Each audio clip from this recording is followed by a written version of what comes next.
About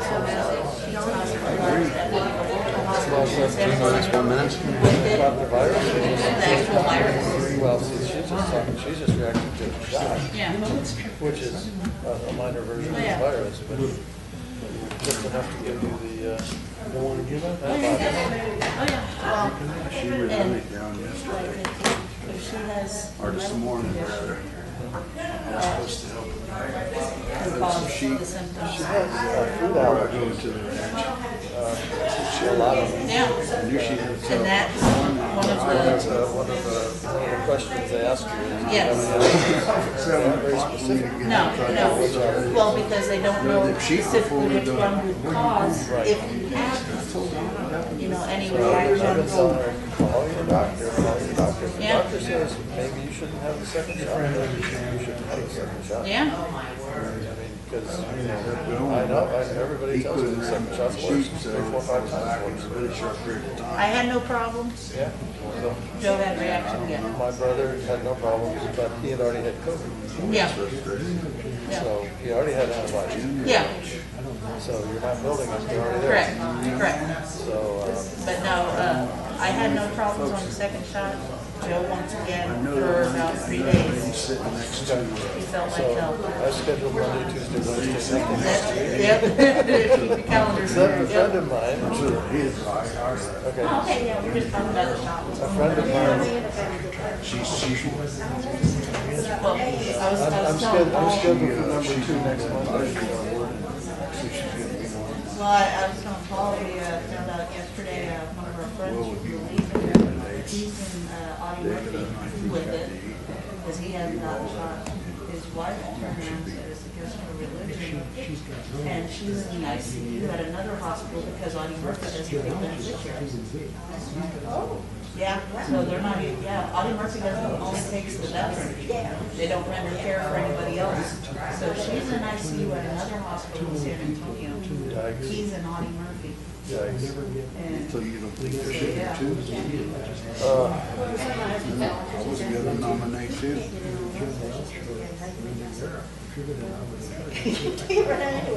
yeah. She's If they're high risk, yeah, definitely. It's the Delta strain that I'm really worried about now. That's from India. Yeah. And the thing is, nobody's inoculated. Yeah. Howdy. I got it. Get ugly. Good afternoon, Scott. Good afternoon. Yeah.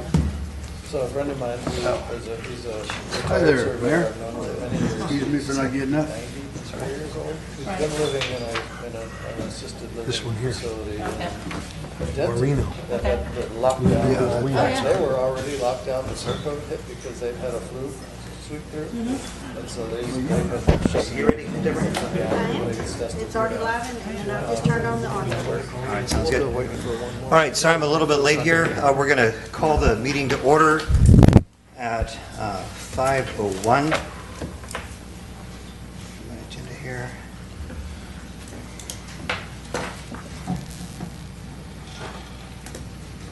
These touchscreens don't always work very well, do they?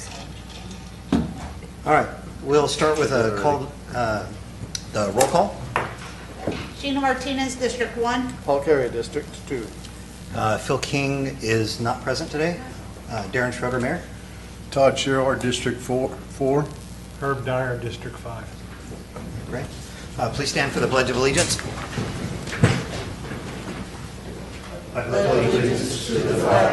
of the United States of America and to the republic for which it stands, one nation, under God, indivisible, with liberty and justice for all. Honor to the Texas flag. I pledge allegiance to thee, Texas, one state, under God, one and indivisible. If you will remain standing, please join me in prayer. Dear Lord, thank you for today. Thank you for the opportunity we have to be here today and conduct the business of the city. And thank you for all those who have joined us. We pray, Lord, that you would be present with us, guide us, inspire us, help us to be wise and careful, and help us all, Lord, to get home safely. These things we pray in Jesus' name. Amen. Amen. Thank you. Thanks, Paul. All right, so now we're going to have citizens' comments. For anybody that wants to stand up for citizens' comments, if you haven't done this before, we ask that you keep it to 3 minutes. Please come up, state your name and your address, and whoever wants to go first. Sounds good. Hi, y'all. Karen Fifield, 805 Washington Street here in Castroville. And I have 3 things that I want to bring up. First is, I hear a lot about engaging the community and you want people to come to the meetings, but you have the meetings at 5 p.m. No way can people get off work, get through this traffic, and get here by 5 p.m. There's just no way. The council meetings used to be held at 6:30. I would strongly advise, if you want participation, to consider moving them to a later time. Okay? That's the first thing. The biggest thing I want to ask about is our traffic lights. I worked for the state for 10 years. I have a friend that retired from them after 47 years. With the state, if it is not in writing, it did not happen. I've heard that y'all have made multiple phone calls to address the light situation. I was on Castroville City Council when the first 2 lights went in, and we had a choice. We can make them on demand or synchronized. At that time, we did not have all these subdivisions and everything else, so we chose on demand. That was the most logical option. Now, no way. Now we need to synchronize them the same way San Antonio synchronizes the major thoroughfares like Military Drive, Tranco Road. Those lights are synchronized to ensure that traffic flows through. Currently what we're seeing is people get tired, and I personally have sat and waited through 3 cycles because they block the intersections. They get tired of setting themselves, so they either do one of 2 things. They either run the light, or they go ahead and ease out, knowing that they're not going to get all the way through the intersection. Then the people trying to come on, you can't get on until your frustration level gets to the point that you go ahead and ease out and block the intersection. We're already to that point. The next stage is going to be people flat out running the lights, and someone is going to get killed. They're going to get T-boned, they're going to get a head-on, something. Somebody's going to get killed. And as a city council, this should be your #1 concern. Everything gridlocks, especially Fridays, because everybody goes towards Uvalde and the Uvalde people come towards San Antonio. It's got to be addressed. It has to be corrected. It has to be done in writing. The way it used to be is you made a formal written request to TxDOT to come in and synchronize the lots. It has to be in writing. Doesn't count. You can call whoever you want, but if it's not in writing, it didn't happen. And I was a little bit vocal on Nextdoor and Facebook and stuff, trying to get support up, you know, to let you know that we really, really have a problem with this issue. One of the things the lady brought up and asked me to bring to y'all's attention is the fact that with so much traffic and so many 18-wheelers, when's the last time that bridge has been certified? TxDOT is supposed to certify them on a regular basis. I don't know when the last time was. I'm not with TxDOT, but sure we could find out. And while you're finding that out, we probably want to check and see what the load limit is. Because with all those 18-wheelers on it, that bridge is old. I mean, yeah, I'm sure it was built to last, but we as a city need to make certain it's still in good working order and it's not going to collapse. The final thing I want to say is there's been a lot of chatter about an overpass or a loop. If you want to kill this town, that's what you do. Our small businesses have been the ones that buy the baseball team uniforms, buy the soccer team uniforms. They donate their goods, wares, money to local charities. They're in our churches. They're our neighbors and our friends. We need to stay loyal to them. If you decide to do a loop or an overpass, you are effectively killing their livelihoods. And I, for one, would actively campaign against that. I thank you for your time, and I hope you consider the words I've spoken. Thank you for coming down. Please do stick around. We are going to be going over some of this during the mayor's report. I saw it. Good, all right. And we'll make sure, the reason I was late is because I was finishing that up, so I'll get that out so that you can have access to that. But I appreciate the involvement. I appreciate you being a part of the solution. There's a lot more that want to be involved, but they just cannot get here at 5 o'clock. I think if you bump these meetings back, you would get a lot more local participation. All right. And I've had, trust me, after I did neighborhood app and Facebook, I had people hitting me up from all over, you know, that they don't necessarily live within the city limits, but to get to their homes, they have to fight this. Right. And they, in a nutshell, that was the same sentiment. Yep. So, Great. All right. Thank you. Thank you. All right. Do we have anybody else that wants to speak for citizens' comments? All right. Great. The next item that we have is the consent agenda.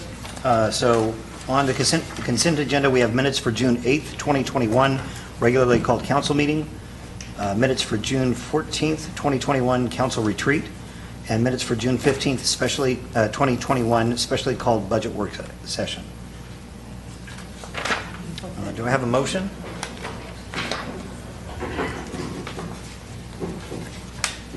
I make a motion, we accept the minutes as written.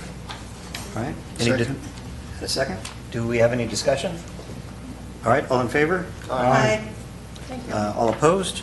Motion passes. All right, thank you. pardon me, Mayor, Yes, ma'am. I know we're not supposed to speak or anything, but. I'll give you some Is latitude. there definitions of what is a council retreat? I've never heard that before. It's a meeting, It's just a meeting? It was more of a workshop. yes. Okay, It's- workshop, is it like, are y'all going to Cabo? Or? No. Yeah, we were close. We went to Braden Keller. Cabo. Yeah. Yeah, we went, it was close. We went to Braden Keller. Oh, I'm kidding, y'all did, y'all did. There were no balloons or Oh, yeah, it was a glorious retreat over the Braden Keller Center. Yeah. It was really, Nice place. it really is, yeah. And we got to hang out with the line dancers and everything. So we are, the minutes are available for that, and you can get details on that. Oh, no, I just didn't know what it was. It was a posted meeting as well. And it was supposed to meeting yet. Get up to the top here.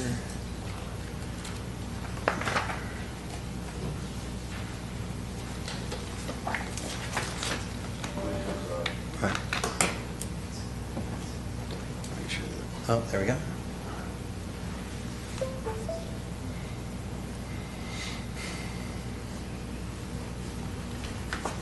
All right. Yes, please, go ahead.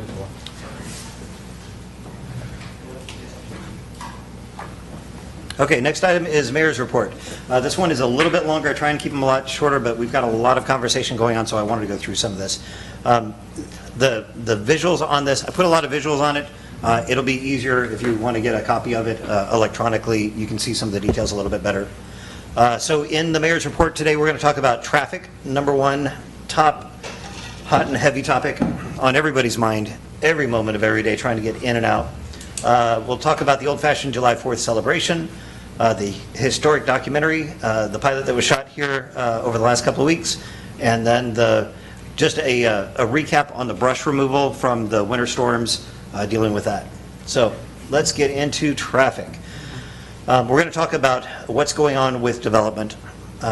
We're going to talk about some things about demographics and growth in the area, what's causing all of these issues, what TxDOT's plans are currently, what are some, because we have, beyond just the normal traffic going down Highway 90, we've got some other speeding areas.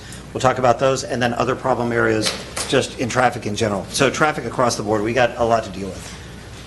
All right, starting with development. So, again, I apologize if if anybody wanted to move up, if you don't have a good enough view, please feel free. If you can see the outline of the city, the city boundaries, it's pretty tight. Pretty much everything that is happening outside of the city limits. if you look up, do I have?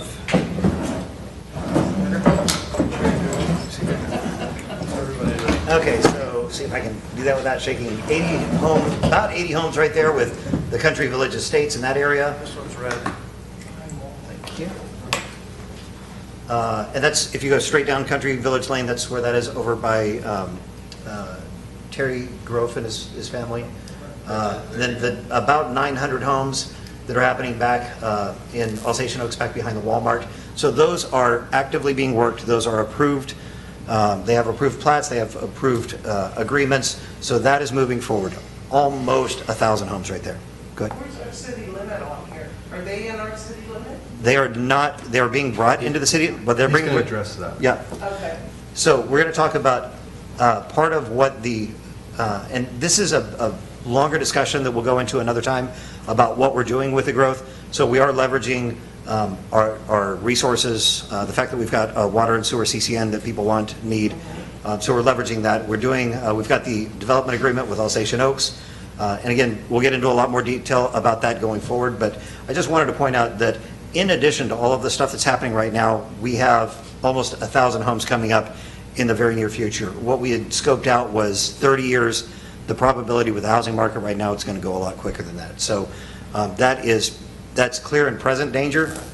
But what I wanted to make sure that I'm pointing out, existing city is 1,400 homes. So we are essentially, as soon as those are built out, we are almost double the size that we are right now inside of the city limits.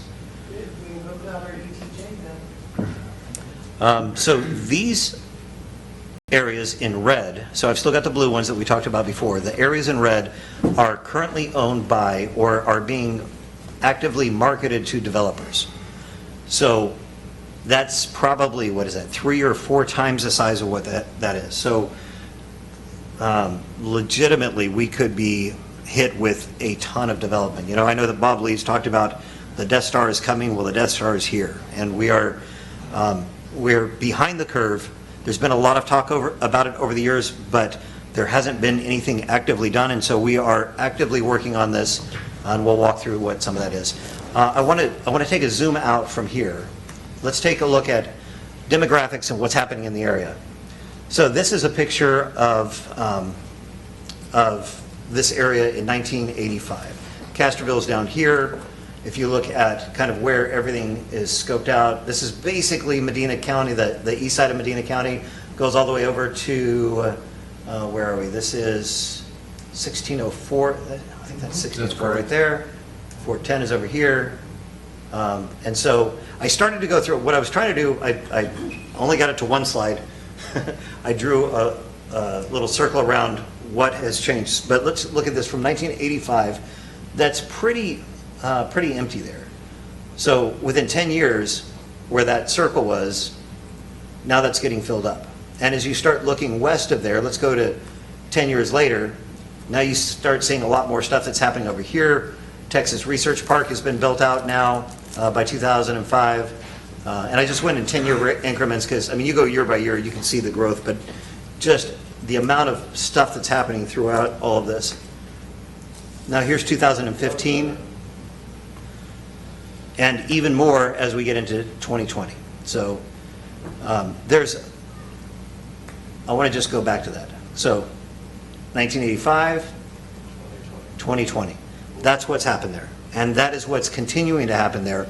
The housing market has only exploded since this has all happened. So we are currently the victims of urban sprawl, and we will continue to be that. So we have to do something. There's no question, no doubt. Mr. Mayor, what about our infrastructure? Our infrastructure was shaky 10 years ago. If we're going to add 900 homes and then look at the projected growth, it's going to cripple us. That is a discussion for another day. If you don't have my cell phone number or your city council, and I hope you guys don't, I normally don't do this kind of discussion here, but we got a lot of stuff in front of us. I haven't been out here It's a all long right. time. It's all right. So just make sure that you're coordinating. I think Paul is your city councilman. 2 houses down. Call him, call me. We can have offline conversations and we'll get them into city council meetings. And that is being addressed. Good. Okay, so that was east of town. Now let's look west of town. Not as dramatic, but here's 1985. Again, Castroville is right here. The places to note, if you look out toward the golf course, down Highway 90, there's, you'll take a look at that on the new map. So going to 2020, you can see a lot more rooftops in there. Again, a lot of green, a lot of rooftops. So not only is the growth happening east of town, now it's happening west of town as well, and we've got dozens more homes and a lot of open area that as soon as people get through there, the one thing that's blocking them is the Medina River. That's our moat. And eventually it's going to continue to happen out west of town as well. So we need to be prepared with that. Now this is a little bit old. This is busy. I wanted to put this on here and kind of walk you through it. So this is from this is Q4 of 2020. I talked to Dr. Warbach, and he doesn't have the most up to date, but since this has happened, housing demand has spiked since this report. If you look at over here, these are the annual closings by number, by elementary zone. Right now we're at the lowest at under 100 annual closings. You look up Petrenko. So this is Petrenko up in that area. So that Petrenko area, that could still, the west side of that can still cause additional, or I guess right here in the middle over by 471, that can still cause additional traffic for us. I know we've seen a lot of extra traffic down 471. The people living in Country Village can tell you that people are driving through there, cutting through there, and they're having issues with that right now. Aren't they in our school district? That's probably where they're seeing the traffic come from, because Yep. Redbird Ranch is in our school district. So if you look at all of this, this is Medina Valley ISD. All of these people, Okay. so this is all of Medina Valley ISD. All of these people are going right here. Yep. And so they have high school students, and I don't know where all of the middle schools are, but I know there's a ton of, so in addition to everything else, that's all coming in this direction. Down 471, down Highway 90, and we could be in the orange or the red zones very easily in Castroville as well before 2030. This is what keeps me up at night.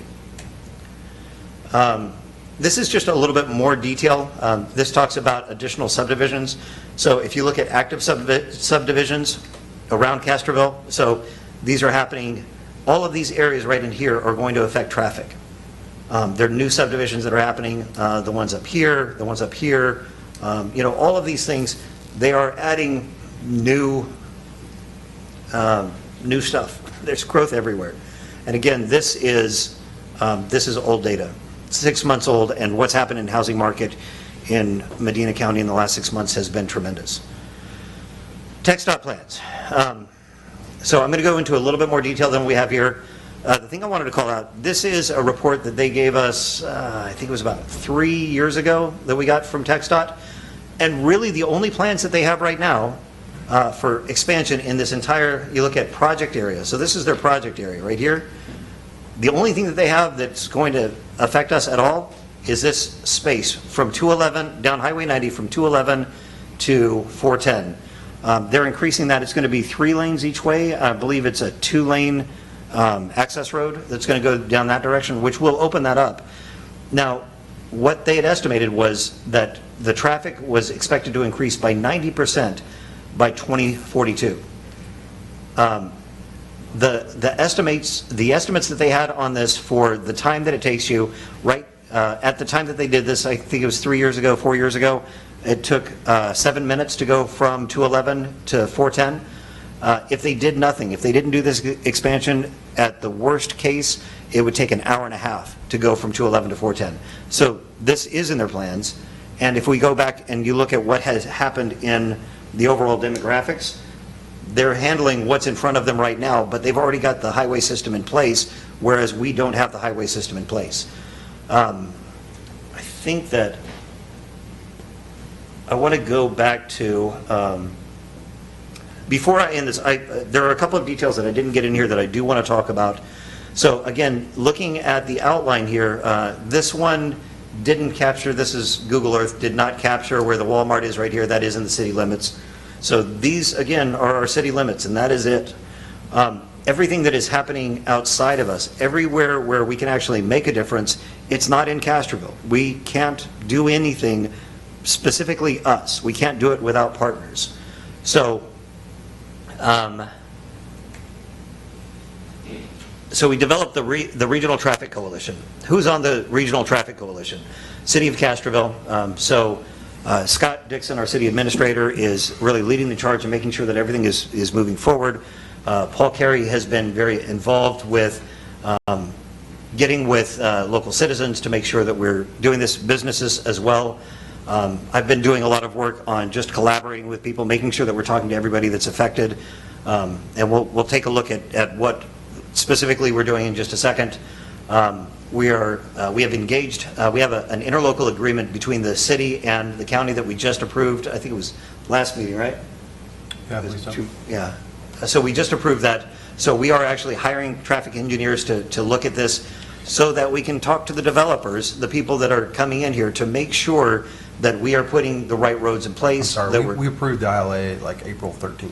That was a if while that's ago. what you're asking Feels for. like yesterday. Yeah, it does. I looked it up today because I had to Thank find you. it to refer back. Yeah. So it's something that we've been working on for a while. I mean, really, almost from the time that Scott arrived, he hit the ground running really, really, really fast. And so this is something that, you know, we had been working on previously, and we've had a much bigger push over the last 6 months. We've had a push on this all year long, just really picking up where Mayor Santleben had left off. She had started up a small group of people. We're just continuing on that work and making sure that we're being proactive about it. So we're meeting up with them regularly. As soon as we get the detail back from the traffic engineer, this is going to be set up as a regular recurring meeting. Right now we're doing it ad hoc, but we do have all of these people engaged. The developers are completely engaged with this. They're saying, what do we need to do? TxDOT has been in every single one of these planning meetings. Every time we look at alternate routes, additional routes, it's not just about a bypass. It's not just about a flyover. I will roll over in my own grave if we have a flyover. I don't want to be Leon Valley. But if we do nothing, that will be what happens. That will be our fate. Is TxDOT open to quote-unquote temporary solutions?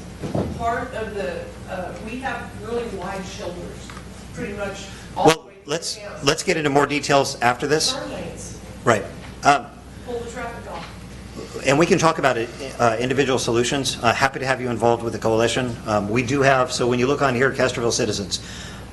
So let's, with TxDOT, we have, I'll help. no problem. Medina Valley ISD, we are engaged with them for demographics, they do a great job with demographics. They do a great job of looking out for what's happening. We're trying to be aware of not just what's happening immediately around us, but in the entire area that is going to affect traffic in our area. Once the new high school gets built, it will alleviate some of that, so we don't want to build too much to accommodate all that traffic that will no longer be going here in 10 years.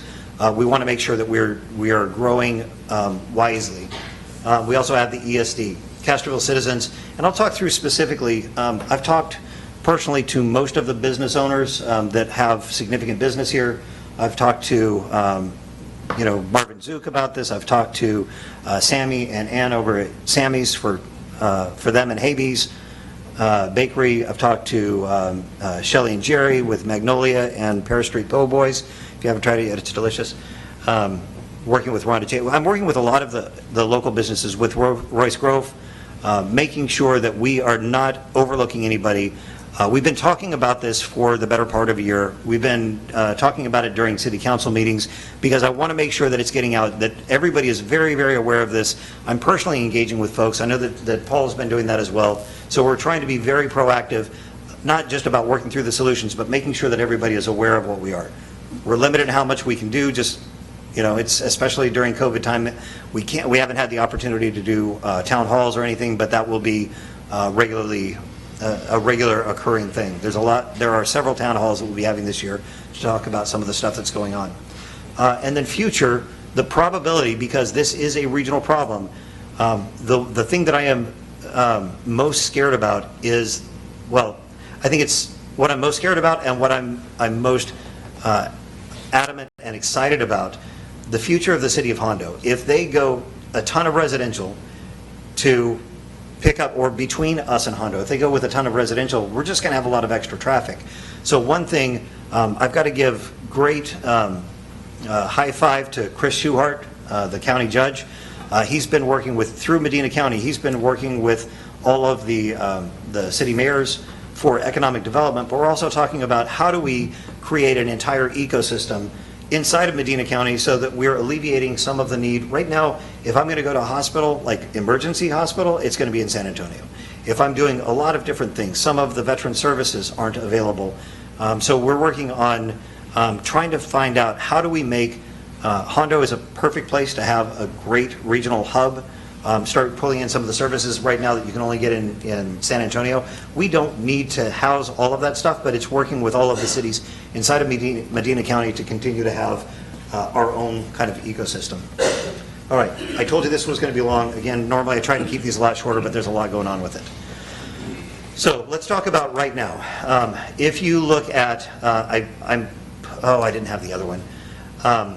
Let's talk about immediate. The yellow up here, note, I put it on a map. It is roughly where it is, but, and we're talking to, if you look at it, how it goes, these are all developers that we're working with right here. There's, I think, 2 more properties on the west side of that would be impacted, and we will be working with that. I know Larry Sitter has been working with them to make sure that they are aware of it, involved with it, and he's not gotten any pushback. Because this stuff is in the county, Judge Schuhart and Larry have both been active in doing that. Marvin Zook has also offered himself up to go and talk to any of these folks that could be impacted by this. He's adamant that this needs to happen as well, and is very supportive of that. He's been great in offering up his help with that. And as soon as we are able to actually get some traction, we're going to be leveraging that. So I wanted to point out a couple of things. School is over here. As we go through with some of the traffic that's coming down 471, it's a lot more than it used to be, and it's too much, but we haven't seen anything yet. And especially It's in the... less than 10% of what's on Highway 90 right now. Right. But it does, if you look, the reason that I put all of these red lines, these are all of the areas that are impacting us, either now or in the future. My little secret shortcut that I love to take, It's not a secret. I know. Right there. It's right there where that red mark is. I love this because I can bypass a lot of the stuff. I come across Young's Crossing and I go across there. But if this ends up getting built out down here, again, this is owned by a developer right now. So if that gets developed out, then that cuts off my shortcut, and that becomes a problem. You've got all of these different, Victory Lane right here, you've got 471, you've got Lower Lacoste. If the area between Castroville and Lacoste starts getting built out down Lower Lacoste, I don't even want to think about what the traffic is going to look like right here. As you go down south here, there's a lot of new developments. If you look back to the school district, there were 2 or 3 developments happening down there, and there's a lot of property down that way. You've already seen a lot coming from the golf course and Bravo Home subdivision. It's not even that many homes in there, but it's creating a lot of additional traffic in there. And then obviously Highway 90 going west. So I come out from my house over on Geneva right here, and I can see cars coming down the hill, like a never-ending stream of cars going down the hill. So it's not getting generated. Yeah. And we don't want to have another light to get me out of there. The average is 4 or 5 vehicle trips per household per day. Every time somebody builds a house west of Castroville, we have 4 or 5 vehicle trips down Highway 90. In a town of just over 3,000 people, we have over 30,000 cars a day coming through here. So these are, I want to make sure that I'm very cautious about explaining this. There is a lot of through traffic. That's why I wanted to point that out. So what we're dealing with is the most immediate need. We've got almost 1,000 homes going in here. We want to make sure that we've got this, we're calling this the northern route. It goes from Victory Lane all the way up north of Country Village and all the way over to 471 north here. That is actively being pursued, and that is what the traffic engineer is looking at. We also have a north-south road right there by the Circle K that will connect up into Alsatian Oaks, and then we have another north-south right here. Potentially in the future, if we are able to get TxDOT, they have not committed to this, so we're like, okay, fine, we're going to build this. We have it in our, as long as the county continues to work really well with us, we are able to accomplish this It's going to take a while to build this. I feel like we can get this committed. That's my commitment to push on this during this current term, is to get this committed.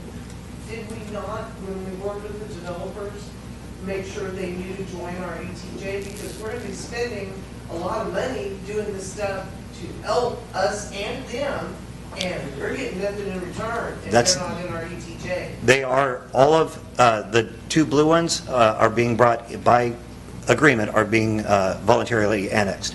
So when you look at all of these red, actually, I don't have that on, we'll go into the Don't mean other side, to yep. Mayor, I'm No sorry, problem. but I Again, just this thought, is, wait a minute. there's a lot of questions. I wanted to give you a little bit of extra leeway with this. Got a so- hand behind you. Oh, I'm so sorry. Oh, yeah, I'm sorry, I okay. was scratching. Oh, from this angle, it looked like you're raising your hand. I apologize. Keep going. If he's reaching for me, just warn me. All right. If he sneaks up. Yeah, and when I talk too much, Todd smacks me. Okay, so just saying that this is what now what I didn't put, I had this on my other visual, I didn't get it on this one. The county's approach to this is taking it from here across the river crossing, down the county road, and bringing it back north of the golf course and getting it back over to 90. So ultimately, this is what we're trying to do, is use this as another route to get, especially a truck route, to get the trucks up and over with a faster way to go around the city than they can go through the city. With What's the few, red line that they're going to hit? I see 90. What's that other one? Is that 471? this right here, this is 471. Okay, you've got a lot of small bridges and stuff. Those big 18-wheelers loaded, I know. that may not work. This would have to be done as a proper highway. Okay. Through here, it's not going to be a highway, but it is, right now, Highway 90 through town is 90 feet wide. What we're pushing for right here at the moment is 120 feet wide. So it's wider than what we've got, fewer stop sign, we're controlling the ingress and the egress. One of the problems that we've got is all of the driveways that are right here. So one thing that, as new development comes in, we're trying to work with TxDOT to make sure that we're limiting the number of driveways that are coming off of Highway 90 so that you've got larger points of ingress egress that can handle more traffic instead of all of the individual ones that are coming through. So that's really kind of high level, and I wanted to point this out right here. Don't blame me for this, because it's going to get worse. And this is the harsh reality. We know that it's going to get worse. It is bad right now. People expected that it was going to get bad. I don't think anybody realized how bad it's going to get. It is going to get worse. The fixes that we have to this, if we stay diligent, this is, again, I talked about this during my campaign. I believe that in this first term, we can get it committed. We cannot get it built in 2 years. This is, if we're lucky, it's going to be a 10-year build. But What about the lights? Can they at least synchronize? Have we requested? that was something else I didn't put on this report, but I think it falls close enough in here. So we have a bunch of different options for this.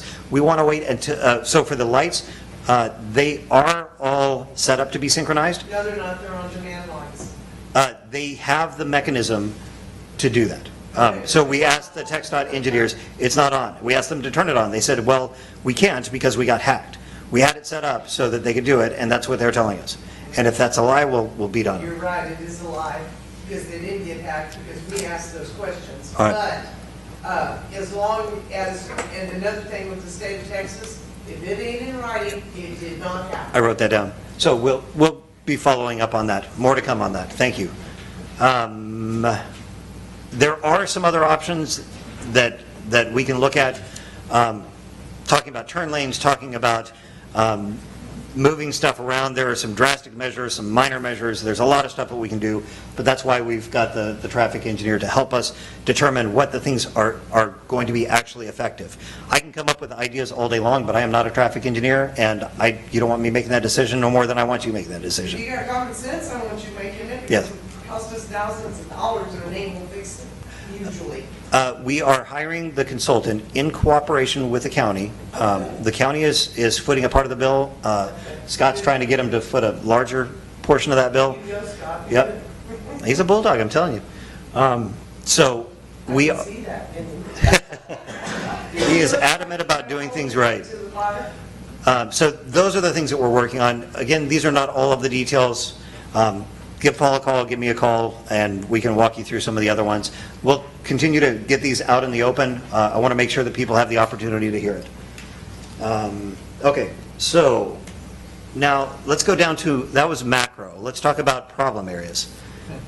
You like that? I thought that was kind of cute. So we have problems with people running red lights on Highway 90. And she had mentioned exactly what was happening. I see it happening all the time. It's not just it's going to happen, it's happening right now. Pretty much everywhere we've got long stretches, we have issues with this. I know that we have some right up the street, right over here. I was over watching people, they're going 45 miles an hour down these roads. They do it down Fiorello. And we've got shops down here, we've got the little poppies down here, we've got people walking across, the church, us. You got a blind corner right here that used to have a stop sign, and somebody in their infinite wisdom pulled out that stop sign, so you have to edge out to be able to look around the corner of the building. That's going to be another hot spot. So, and we'll talk about the fixes in just a moment. So, other areas, Regional Park, I know going down Geneva toward the Regional Park from Highway 90, and then also when you turn onto Lisbon, those two areas, because we got so many people going through to the Regional Park, and they are moving fast. And you have two different families over there that have lots and lots of kids that are outside all of the time, and it's a dangerous area where I don't want to, anyway, so we have many areas. At Washington Street, Paul, because, man, they can do this racetrack. Yep. So then we have other problem location. We have paper streets. This isn't as much of it is a traffic issue. It's an issue with people, and we don't have a bunch, but I'd say we have a handful. We have 29 on my list. You have 29 on your, well, I don't think that they're all problems. No. I think that they're paper streets, but they're not all paper streets are problems. I think that we have a handful that are actual problems, and those are the ones that I think that we need to deal with. Young's Crossing, that's over the Constantinople, the river crossing with Rodriguez Park going on there. We still have issues with people walking across there. Country Village Lane as people are cutting through. And these are just a few. We can look at a lot of them. So, solutions. What do we do about it? First bullet. You like my pictures? I think they're cute. The first thing we need to do is we need to go as a council, we need to go out, what I'll ask of each one of you is go to your district and find these areas.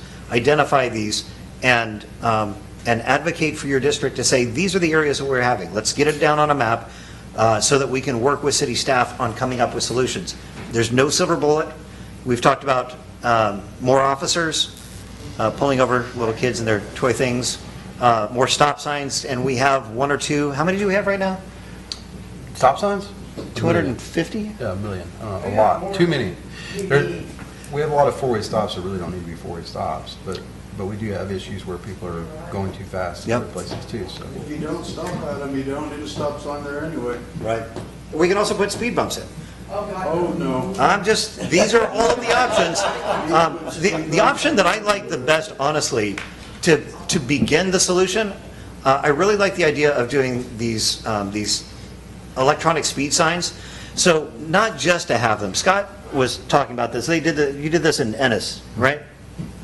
Or Yes. you've seen Yeah, it yeah. before in other areas. yeah, no, we did it in this, and what I was telling you is about 30 days. So you put one of these up, it tells people their speed, and generally you will see a reduction in speed if you go back and monitor that area. That will last about 4 weeks.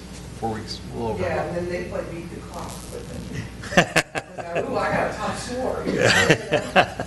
Yeah, we don't want the electronic speed sign that has highest score on it. I say that tongue in cheek. So the thing that I do like, some of these, they will actually record. So it doesn't have to be a pole mounted. It can be a temporary, it could be a pole mounted. The ones that I like with this is you can get these and put them in the areas that we identify as problem areas and stick them up there. So let's talk through the problems of each one of those. Speed bumps, nobody likes speed bumps. I really don't want speed bumps. Stop signs, we have too many. They're not necessarily effective. People are running them anyway, so that's not, there are areas that we need to remove some, put some in. We definitely need to take a look at this. Cops are expensive. I mean, you're talking about 6 figures for every officer, for a car and for the warm body. It's going to be expensive. So if we take a hybrid approach, we go back and we look at the stop signs and determine where do they not belong, where do they belong. Speed bumps, if we need to, I'm open. I don't know that we need to. For the officers, I think that we can be more efficient with the officers that we have. So somebody said, where are the officers? And our officers patrol. We actually have, we need more of them. that is a budget item that we can pursue.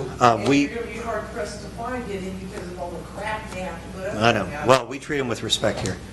I think I put this on my site. It'll be over my dead body that we ever defund our police. I did the same thing. With these speed limit signs, if we use the intelligent ones, that will actually capture, it not just displays it, so it's good for 30 days to slow people down. Well, I want to keep it up for 60 days, 90 days, to catch them after they stop paying attention to this or start going for the high score, because what it'll actually do is start to give you trends. It'll tell you how fast they're going at what times of day, so we use that to be more intelligent and leverage the officers that we already have, put them in the problem areas. Every time we talk about doing a traffic study, it's the chief getting out there on his copious free time Right. doing this himself. They don't write tickets. I think that's an excellent I idea. have a comment, and I know I should. I'll give you a little leeway on this, please. I've been on in my corner for 30, over 37. Is that a- is- Let me just address. object. Name and address is all. Linda Guerra. I'm sorry, Linda Guerra. And your address? It's 1212 Athens. Thank you. And I can tell you right now, there's a fourth-way stop. Athens and Paris. Mhm. And if I had a camera, we could make a fortune because nobody stops at the stop sign. Except I think that Texas outlawed those. Going to regional I know. park, there's a sign right outside of my living room window that says 25 miles an hour. Yep. There is nobody, and I guarantee you nobody that drives 25 miles an hour up and down that street. Oh, I know. Except for maybe me, because all those kids walk back and forth to that Yep. pool or the park. And Yep. people don't care. And I live next door to the park. I see this, and Booney's talking to You me. can add it to your hot zones, your list of hot zone streets or whatever. Yep, absolutely. So this is something that we're going to be working on. Totally agree with you. We have, and that's the thing, I wanted to just, we have problems, and we know that we have problems. We need to identify them and start working on them. And so this is just trying to get a methodical approach to going through and figuring out what we can do about this. So what I'll ask of City Council is to reach out, be proactive about this, find out where your problem areas are. Let's come back. We'll work with staff on coming up with solutions. We're in budget cycle right now, so we'll take a look at the different options. And we've got a great city staff. All of our from the city administrator, all of the department heads, we've got some really, really sharp folks, and I think that we can come up with some good answers here. So that's the big spiel on traffic, and just brace yourself. It will get better, but not soon.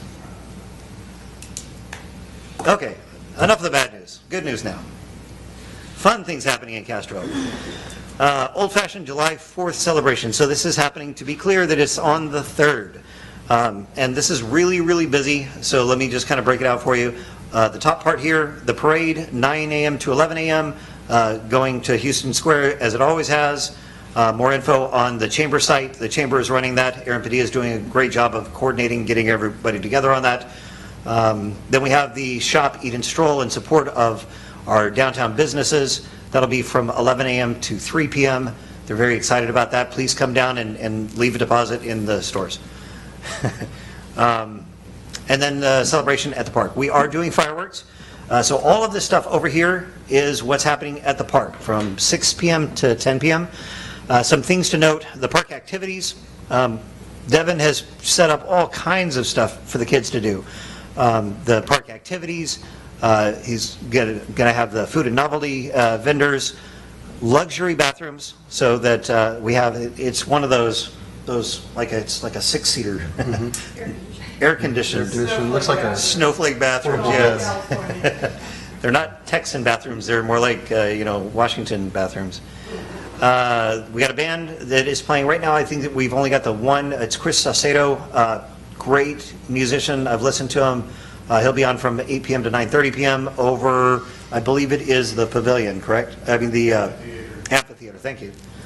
And then the fireworks show, I believe the Medina Ballet is going to be doing it also in the amphitheater. Is that where they're going to be doing the ballet during the fireworks show? They're just gonna do like a 2-minute while it's transitioning from the band to the fireworks. Perfect. So if you haven't seen that, it is great. Then general information, it is free to the public.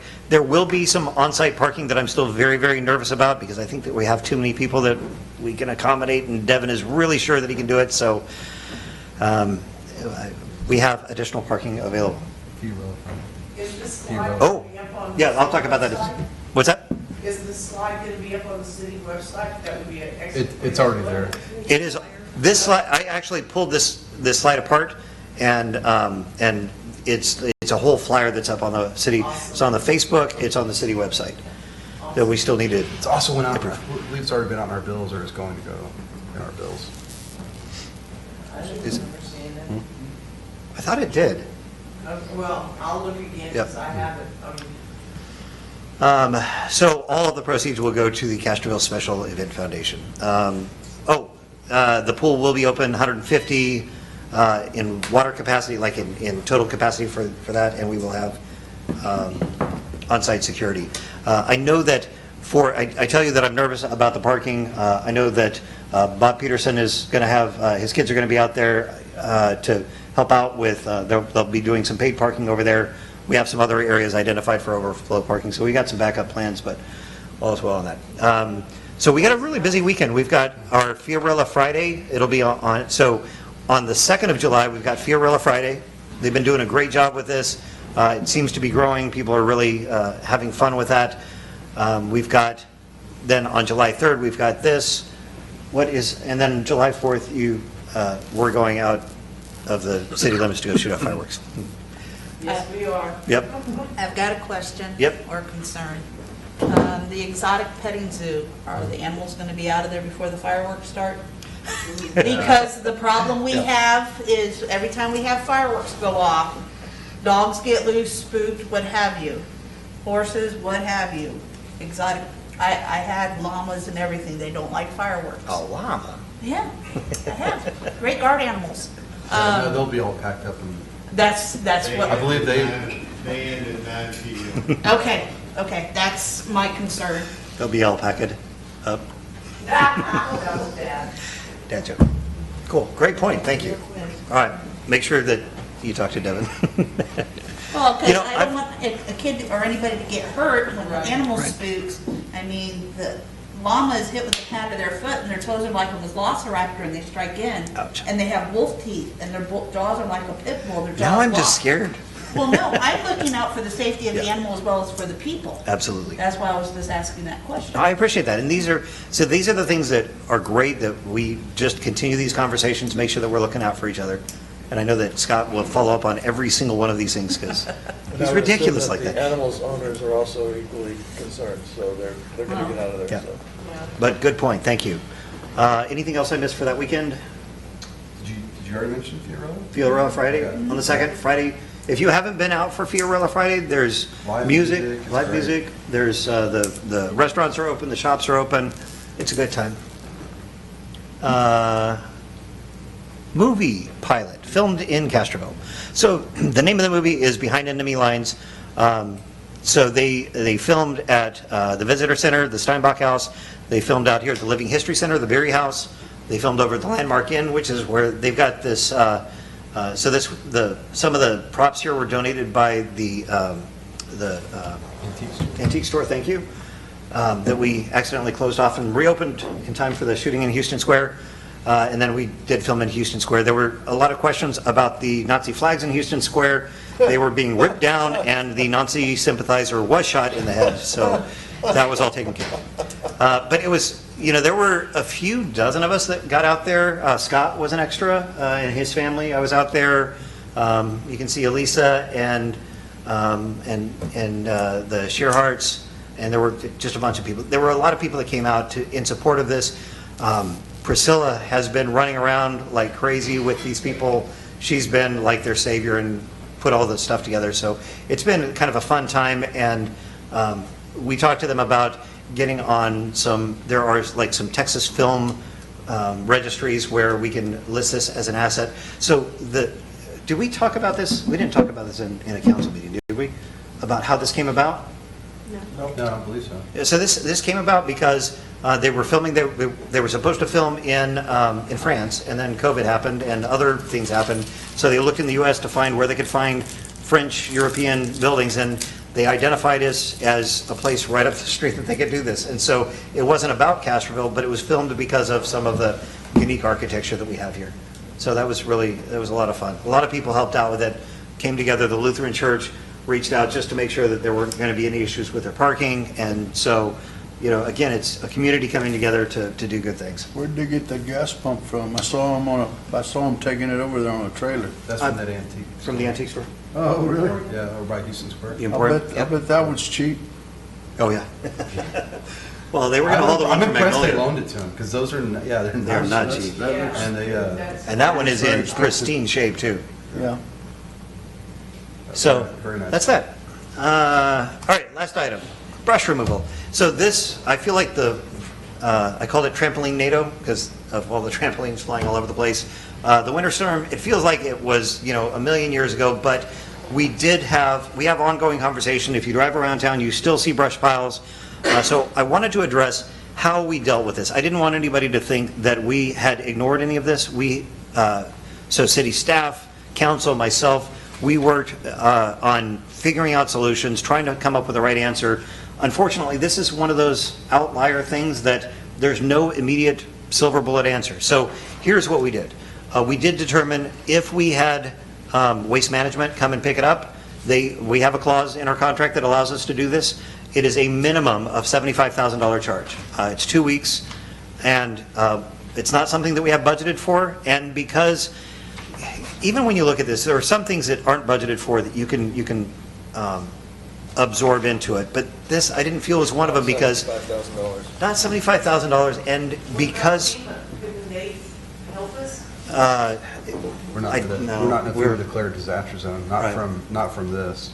And this was an immediate problem. We had storm debris.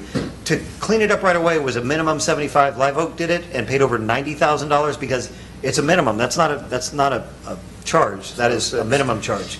It's not budgeted, and the amount of people. So the entire city would have had to absorb it. It would have been coming out, if you think about city finances, it's just a combination of everybody's money put together. And the percentage of homes that were seriously affected by this was actually a fairly small. I mean, we had 3 massive trees down, each tree by itself cut up into the proper 4-foot lengths, which please remember 4-foot lengths, was still probably, each tree was probably 6 yards by itself. But the percentage of the overall population was small enough that we couldn't really justify doing that. So we looked at other options. Now, Waste Management did stay, they're normally out here for the week.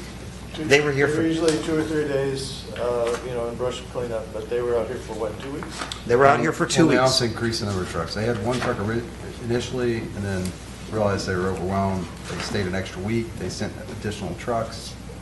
So this, I think, it was mismanaged by Waste Management, and it's something that we're addressing with them. The guys out in the trucks were trying to do the right thing. They started picking up, they picked up several of the piles. They picked up the whole thing, big piles, but it put them behind. And they are not just contracted for us, they're contracted for other cities. And so their manager was like, hey, you guys are a week behind, and we're ignoring these other cities that got hit too, because they're all in this area. And that's where they realized they were the magnitude of the issue. And so they reacted to it quickly and said, we can't continue to do this. So we worked with them to say, just as much as you can, go back and at least pick up the 6 yards. They made a couple of attempts at that, and I don't know that it actually was 6 yards in a couple of instances. They figured one scoop was 6 yards, but it wasn't really. So this is just one of those things. It happened once, and we are actively working it, but we're having lots of missteps with it. What about just lifting the burn ordinance for a couple of weeks and letting people borrow the piles? So they can burn it. It's only $25. There are multiple options for people to take care of their own stuff. Most people don't have the facility to burn the size piles that they had. Most of them did not have the facilities to do that. I would advise against that. We don't have we have volunteer fire department, and the county sets those burn standards anyway, so. Yeah. Well, as long as we, the county's burn ban is lifted, and we let the volunteer fire department is actually pretty good Yep. if you give them a heads up. We don't want to put safety at risk for convenience. Exactly. So we did park multiple bins at Public Works and at the park for people to bring their brush. We had a citywide cleanup. So when I announced the citywide cleanup on social media, people were like, oh, great, now you're going to come down our throats and force stuff on us. And we're like, no, we're working together. So kudos to Curl and Brianna. They really went out and solicited help. They recruited folks. I got suckered into it a few weekends in a row. I know Phil was out there for a couple of weekends. There were a bunch of people, and not just people from the city. There were people from outside the city, from our community, that came in to help us out. And we went around with trailers. I brought my trailer. We had, I think, 3 or 4 trailers running at once. We were picking up the brush, bringing it down for the people who got in touch with Curl to let them know that they couldn't get it over. The people who could bring it over brought it over.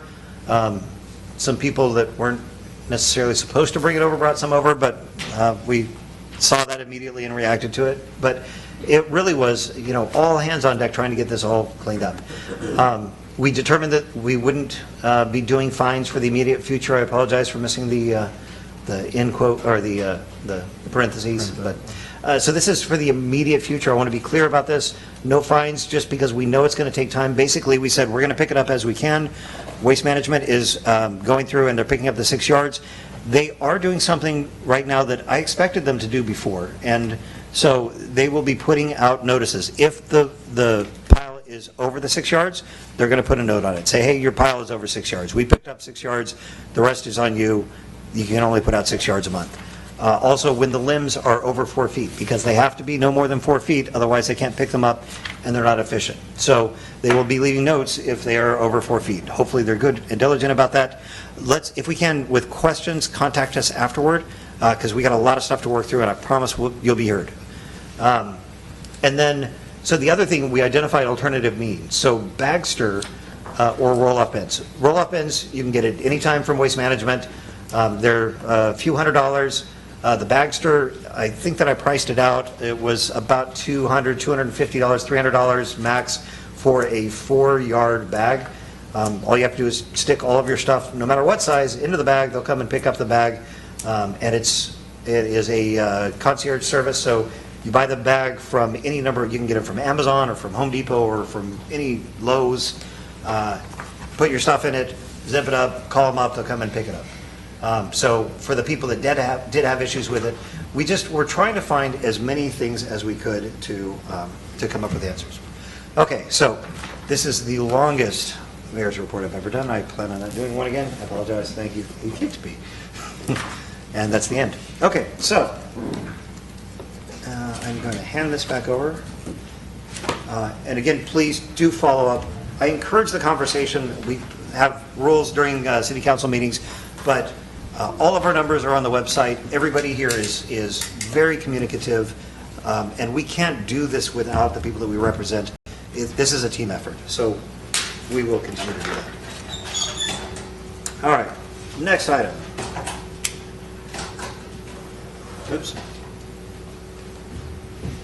This is not working out well for me, this electronic thing.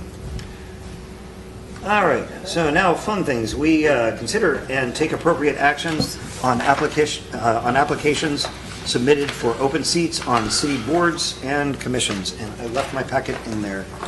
Deborah, can you give us an overview? I left the packet in the office. You want me to get it for you? Where is it on your other It's machine? sitting on the desk. Or is it on the desk? Thanks. Each year, the boards and commissions, with the exception of the Historic Landmark Commission, they are in October, but the terms, which are staggered, end at the end of June. Now, if for some reason, and the board members know, if we can't fill that position, they stay on to make up a quorum. But tonight, these are the ones, and I know the mayor we sent out letters to thank them and, hope everybody reapplies. I do send emails out to ahead of time so they'll know. Some of these have already submitted their applications. We'll have more. I will say next meeting, I have a few that has been sent in since this has came out. Our positions on the board, and the ones I have are requesting reappointments. But, excuse me, I've tried to list it as easily as possible for you to go down through here. The airport board, one member, Mike Arnold, is not going to reapply. He had already told me. So there is a open position for sure there, other than the reappointments that are being requested. And down through here, I try to put down who is asking for a reappointment, who is new, if they're an alternate.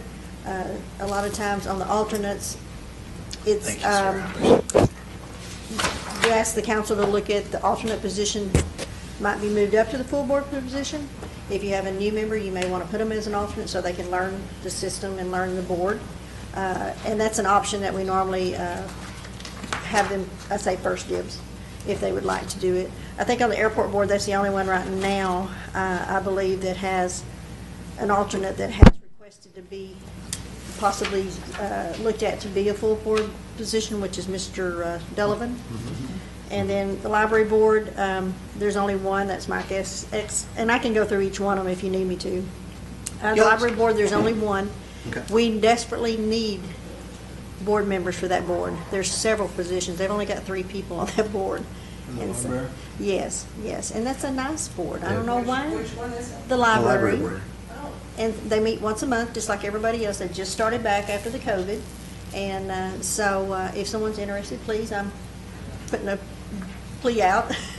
But then we have the library, the Parks and Recreation Board, and the Planning and Zoning tonight.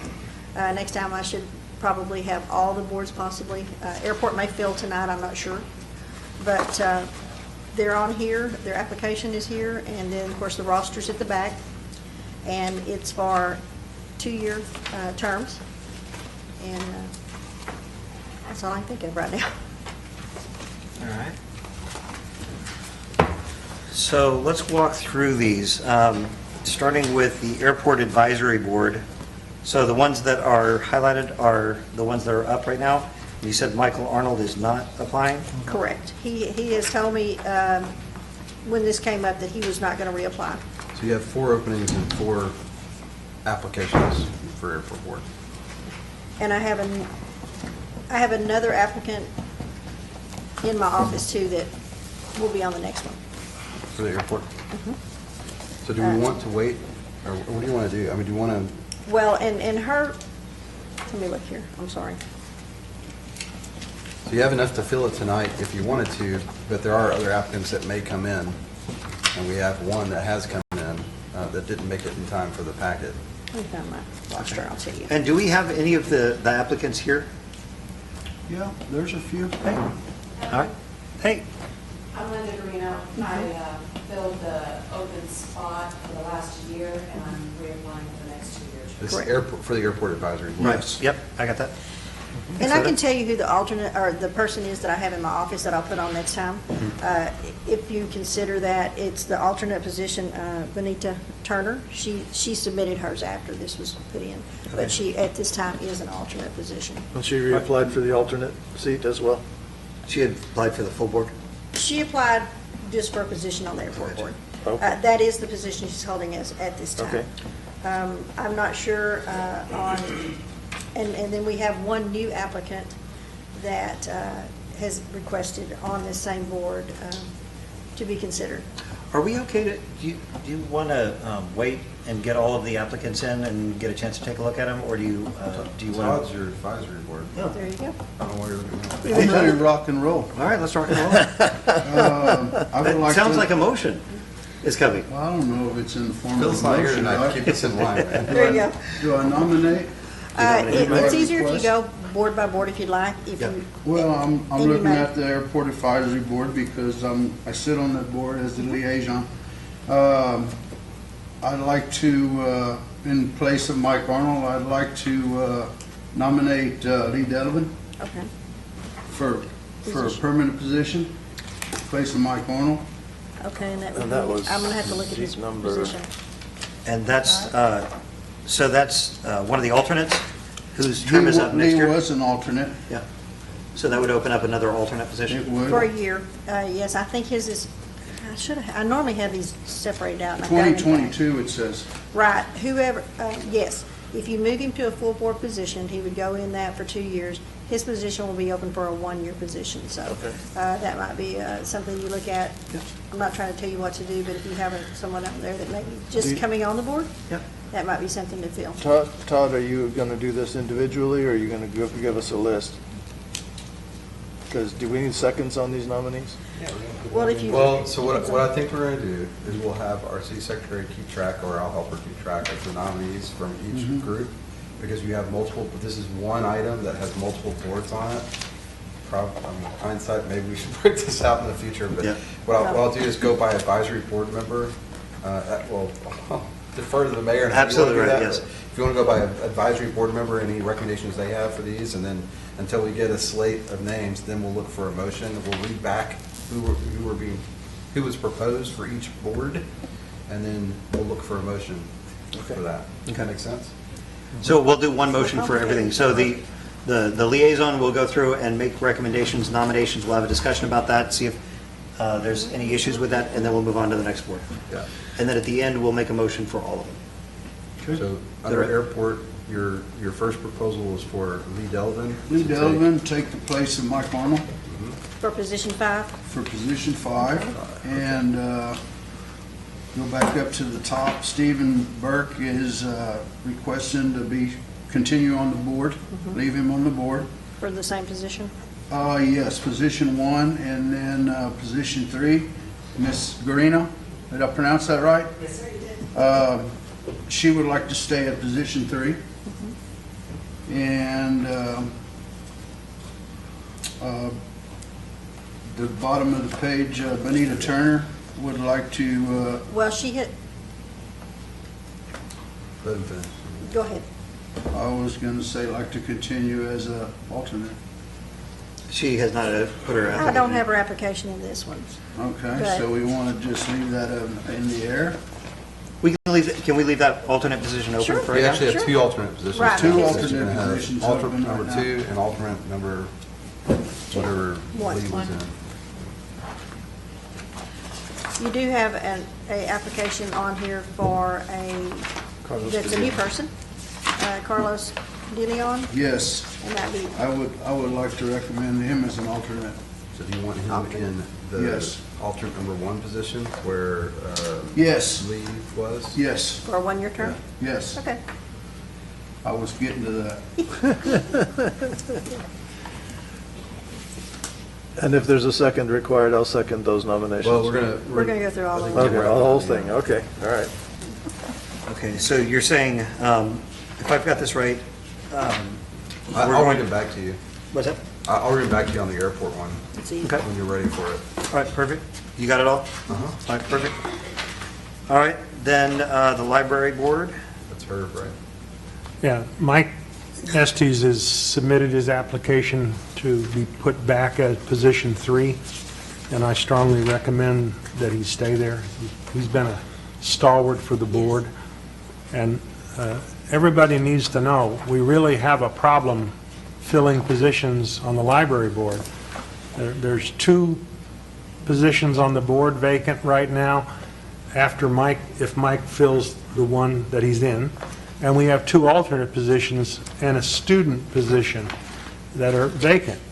And I know that a lot of that's because of the COVID pandemic, but as things start to get back to the new normal, if you have any friends or neighbors that have children that are going to use the library, we really need to get more participation. And I bet Angela would make cookies for you if you asked.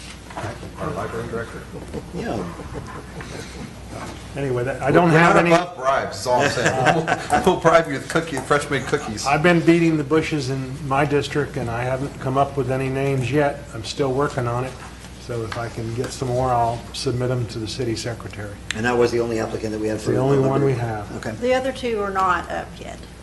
That was the only one that had, the rest of the terms that are open, that are up for this year. Cool. Well, let's get that out on social media and talk to our friends about getting some more folks on there. All right, next item, or the next board is the Parks and Recreation Board. Yep, Kyle McVeigh has resubmitted her application for position number 3. Cynthia Alejos and Alice Diamante decided not to put in their applications, or have they yet? Well, Alice will be on next council meeting. I have Okay. not gotten anything from Cynthia yet, but I'm going to reach back out to the ones that haven't maybe put their application in for one reason or another and verify and Okay. remind them. Okay, so I'll hold off on talking about those 2 slots then. And our 2 alternate slots are still open. Yeah, they're vacant Yeah. and have so- been for a long time. So I recommend Kyle be renewed. And then we'll more address the information other to ones. come for the other 2. Perfect. And then P and Z. Okay, I'm scrolling here in just a moment. Okay, planning and zoning, we're looking at reappointment of Jen Welch as position 3. He's also the chair at the moment, doing an excellent job. I would recommend reappointment of Jim Welch. Jeff Gardner, former mayor, former council member, also reappointment as alternate position 1. Is that, I looked at his application, he wasn't clear that he wanted to remain as an alternate. Well, when he called me, I refilled it out for him. Oh. He said if they needed him, he would stay on. I don't know how many meetings he has attended, from my understanding. Jeff Gardner. Okay. So I think he would be fine with staying as an alternate. Okay, well, Yeah. we can always ask him later if we need to. Right. So, okay, we'll just leave that as a reappointment to alternate position 1. Do believe Kyle McVeigh is still on planning and zoning? You have the current, okay, there they Until are. 2022, yep. So she's not expiring, okay. And so- Mr. Cherry has submitted his application, and it'll be on the next one. Okay, so I guess we'll. So we'll he's do- not on this list right now?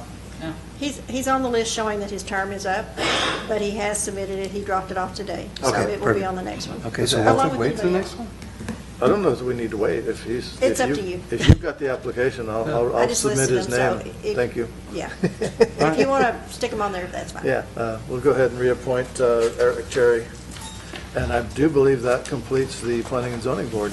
Yep. Okay. So was that, I want to clarify, was His Jeff, fourth were you position. proposing Jeff Gardner as alternate position Yeah. 1 then? Returning him to his alternate Okay. position, yes. And Mr. Cherry's going to be number 4, position number 4? Correct. Correct. yeah. Okay. Well, with that, if you want to go back to each one of you, that the applications I do have for the boards, I have one, like I said, I have Alice. Alex for position 5 for Parks and Rec, yeah. Okay. I will reach out to the other lady Okay. and double check with her. What's Alice's last name? Diamante, Okay. DIAMANTE. I got it. She runs the Fitwell. Yep. She's position 5, and then we also have the airport board, Bonita Turner. Benita Turner. Yes, Okay. So she she's could be back in. alternate All number right. 2. That's the only opening you have right now. that's her previous one. Correct. All right. If you wish to.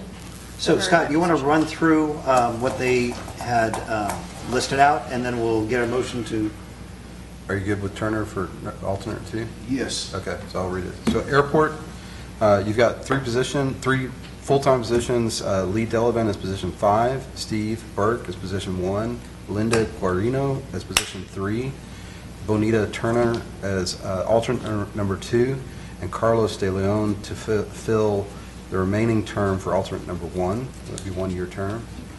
For library, it's Mike Estes in position number 3. Parks and Rec, there are 2 full positions, Kyle McVeigh and Alice Diamante for positions 3 and 5 respectively.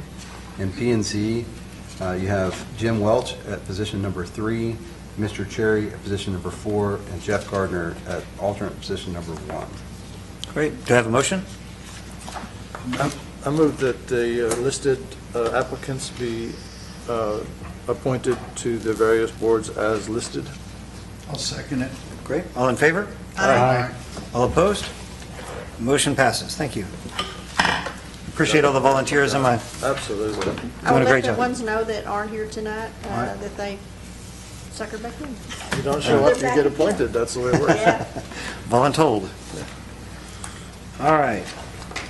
Next item is consider and take appropriate action on appointing representatives to the TERS, the Tax Increment Reinvestment Zone, TERS number 1, for 2 years.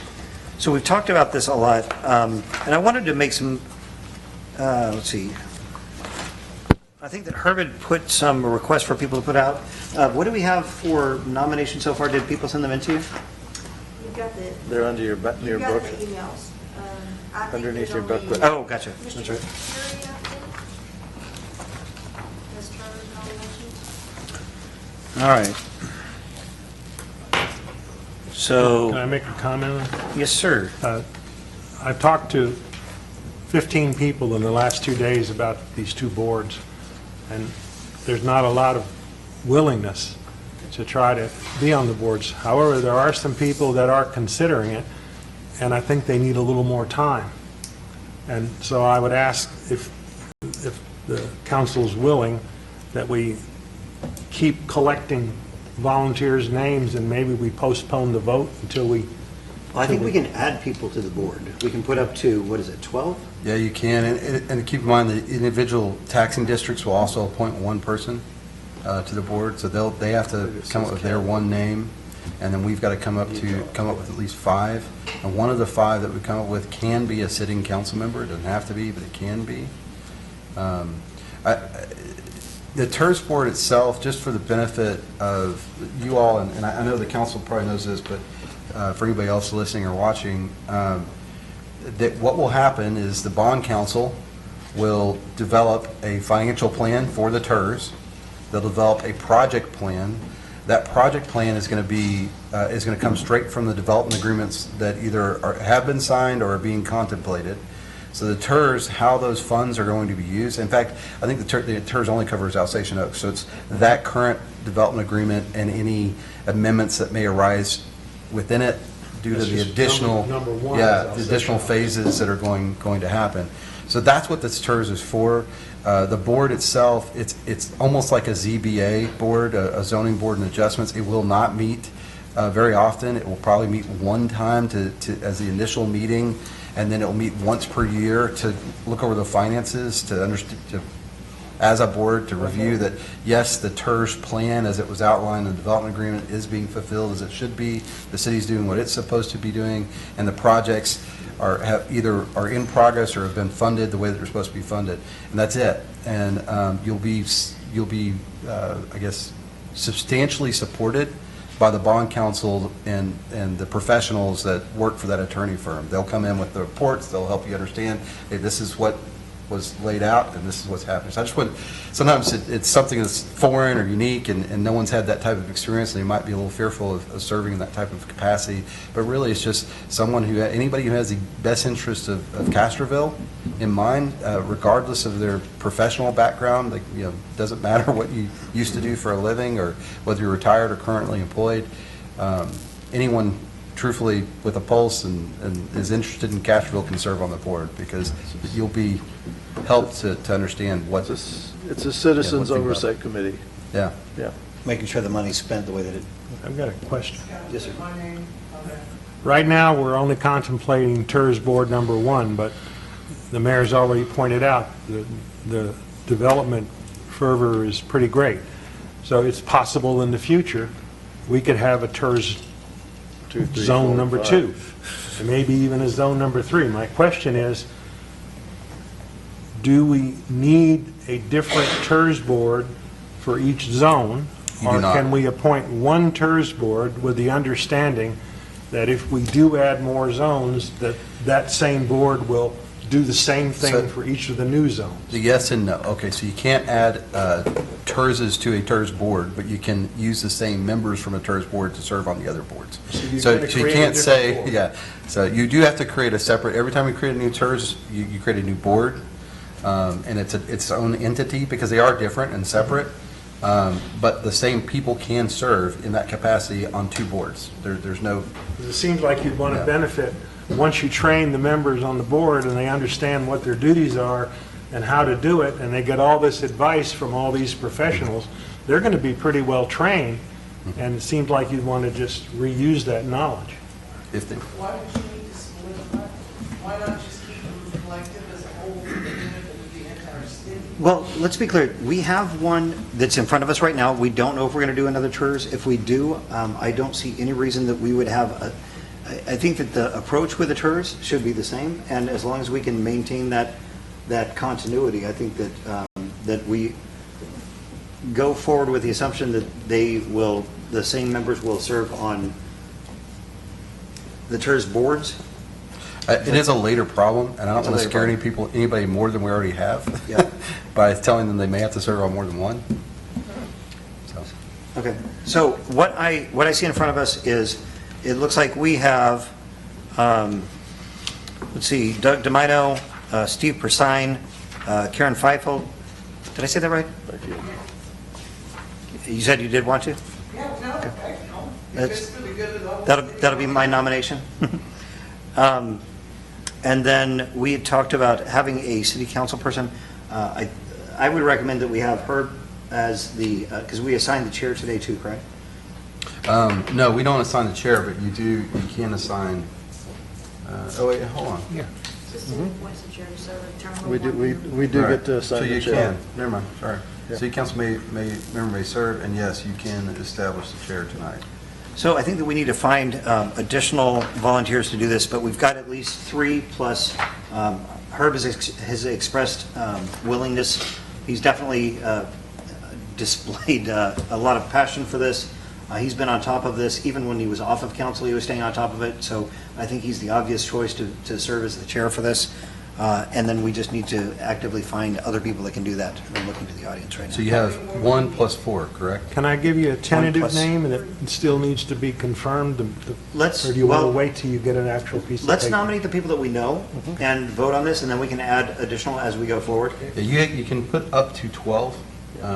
It's really not necessary because it's a board that doesn't meet very often. I wouldn't recommend any more than 5 from Right. the city council, including the council member. Agreed. So I think did you list 3 names in Herb? Yep, so we have 4 total.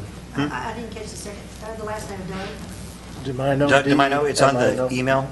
I know you've only got, you're the only one that's got the. You've got the only copy. Oh, The only copy. I've got the only, wow, I'm special. No. I also have 2 others that I've spoken with who have not responded, so that there are other candidates that may be coming up. Okay, so then why don't we get these on as our, again, this is my recommendation. You guys have to make the motion and vote on this, but I'd recommend that we do those 3, have Councilman Dyer as the chair, and then we'll come back with the additional ones we'll just make sure we've got an agenda item on the next council meeting to do additional ones. So any more discussion on that, or do we have a motion?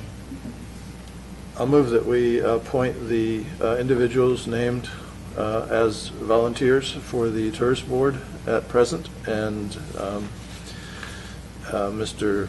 Dyer as the chairman. Great. Do I have a second? I'll second it. All right, all in favor? Aye. All opposed? All right, motion passes. Thank you. We have a TERS board. I'll let them know. And Doug agreed to this. Doug agreed to it. Just making sure. He did, All yes, right, he did. yeah. Yeah. Well, he's getting ready to retire, so Yeah. he'll have some time. All right, next item, consider and take appropriate action on appointing members to the Castroville Medina County Joint Airport Zoning Board. This is, for now and evermore, to be known as the Jazz Board.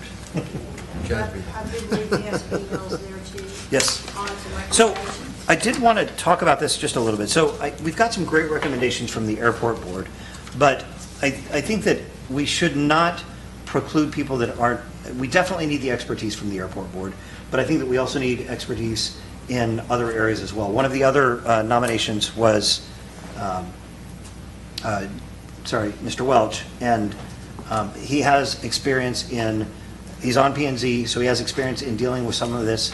What they're going to be doing is they're going to be doing, they'll be doing ordinances, basically. So I think that it might be prudent to take a look at that. Is there any reason that we would look at not doing somebody that is not intimately familiar with the airport? Have you uncovered anything like that? No, there's no requirement they have to have aviation experience. It's good that obviously, the board's we're only appointing 2 people. The county will appoint one person, and we get one more. Yeah, they appoint two. I'm sorry, we appoint two, they appoint two. That's what it is. They appoint two, we appoint two. And then the four of them select a chairperson. Right. So just keep that in mind. But no, there's no requirement. Obviously, the airport's important. We want to ensure that this board understands the aim of what's being done is to make sure we're meeting our obligations to the FAA and to Texas Aviation.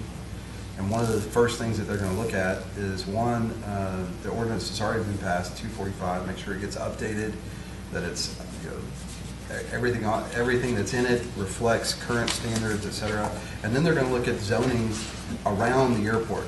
This is the only way zoning can be done in the county. The land, as you've already depicted in the aerial you showed earlier, all that land that's west of the airport, that's just north of the airport, the south, none of that's in the city limits. So technically, the city can't zone it, and the county can't zone it, except for this provision in state law that allows for the creation of an airport zoning board, which can zone that area. And the city has signed, I guess, an agreement years and years ago with the FAA that we would put such a board in place. We did have one in place in the early 90s, and it established that ordinance 245, and then it kind of disappeared, which is kind of what you might expect. So, I'd like to know who the board members were.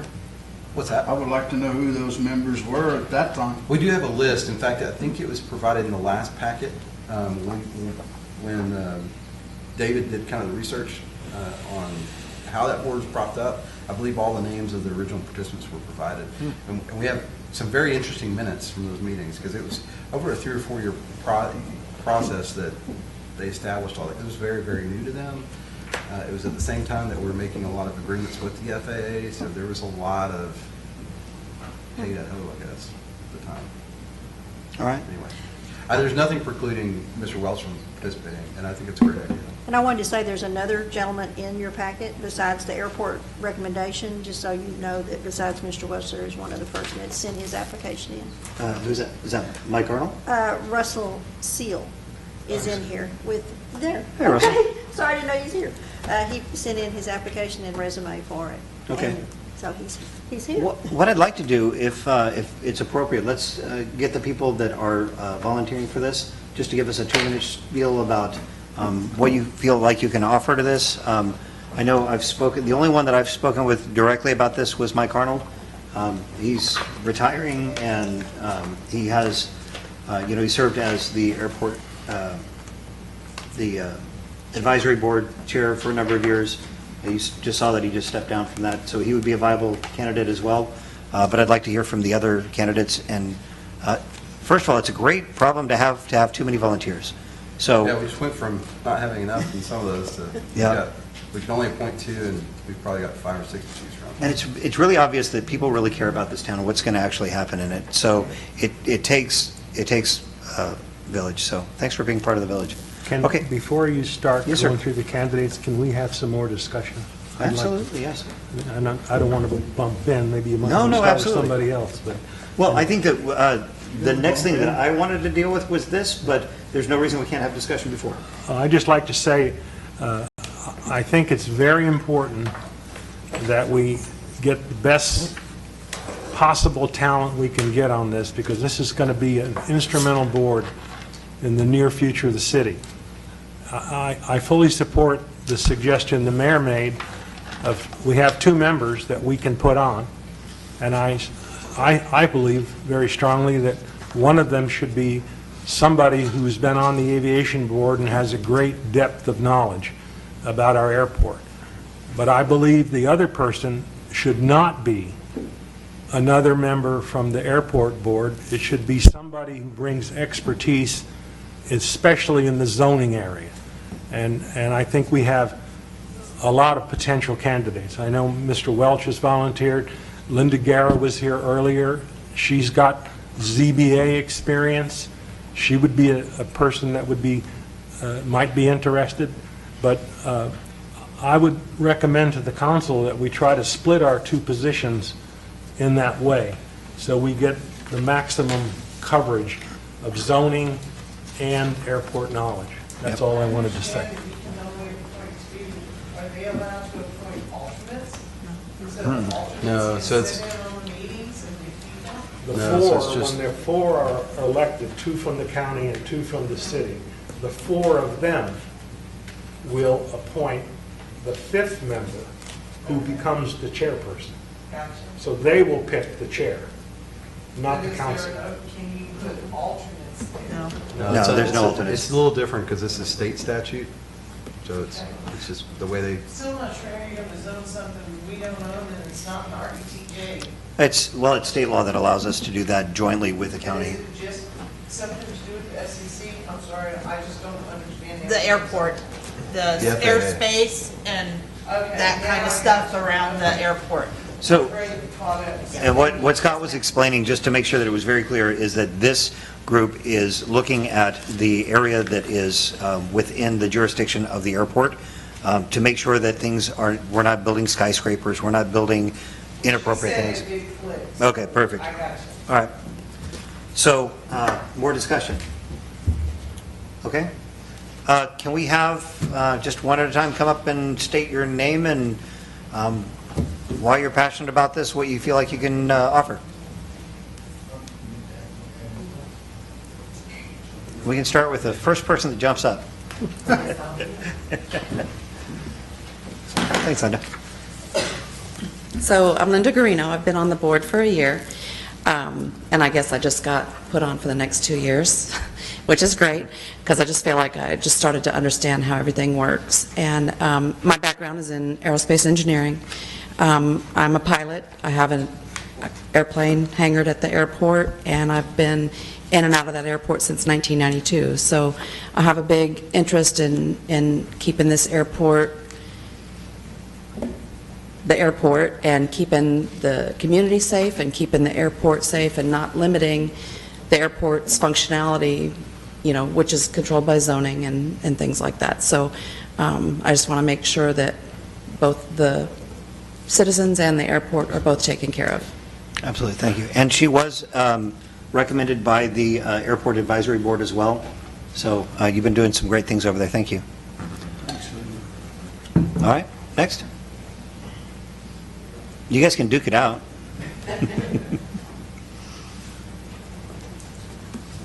Good afternoon, Council. I don't live in the city limits, so I may not be there's eligible not a for... residency requirement. There's not, no. I live behind the airport on County Road 5711, behind the high school. Been since 1983 on family land, very much tied to Castroville and the development of how it's moving forward, keeping it prosperous and keeping all working together. I would be a good representative to serve on the board, to serve the community interest of the people living within the flight pattern of the airport. How do we work together on this? How do we see that our relationship with the FAA is proper, that we take the interests of the community in that insight to the FAA, that we are reaching out, just not to the people at the airport, but the people living around it, and how do we all work together to make this thing work and not be a nuisance for the airport or for the pilots, or be the pilots be a nuisance for the residents. How do we develop this and all work together? Do I have exact answers on how that would work, other than not buzzing your house and your fireplace at 50 feet? But I think we can work this out, and I think I would be a good representative to somebody who lives very, very close. Thank you. Great, thank you. Jim?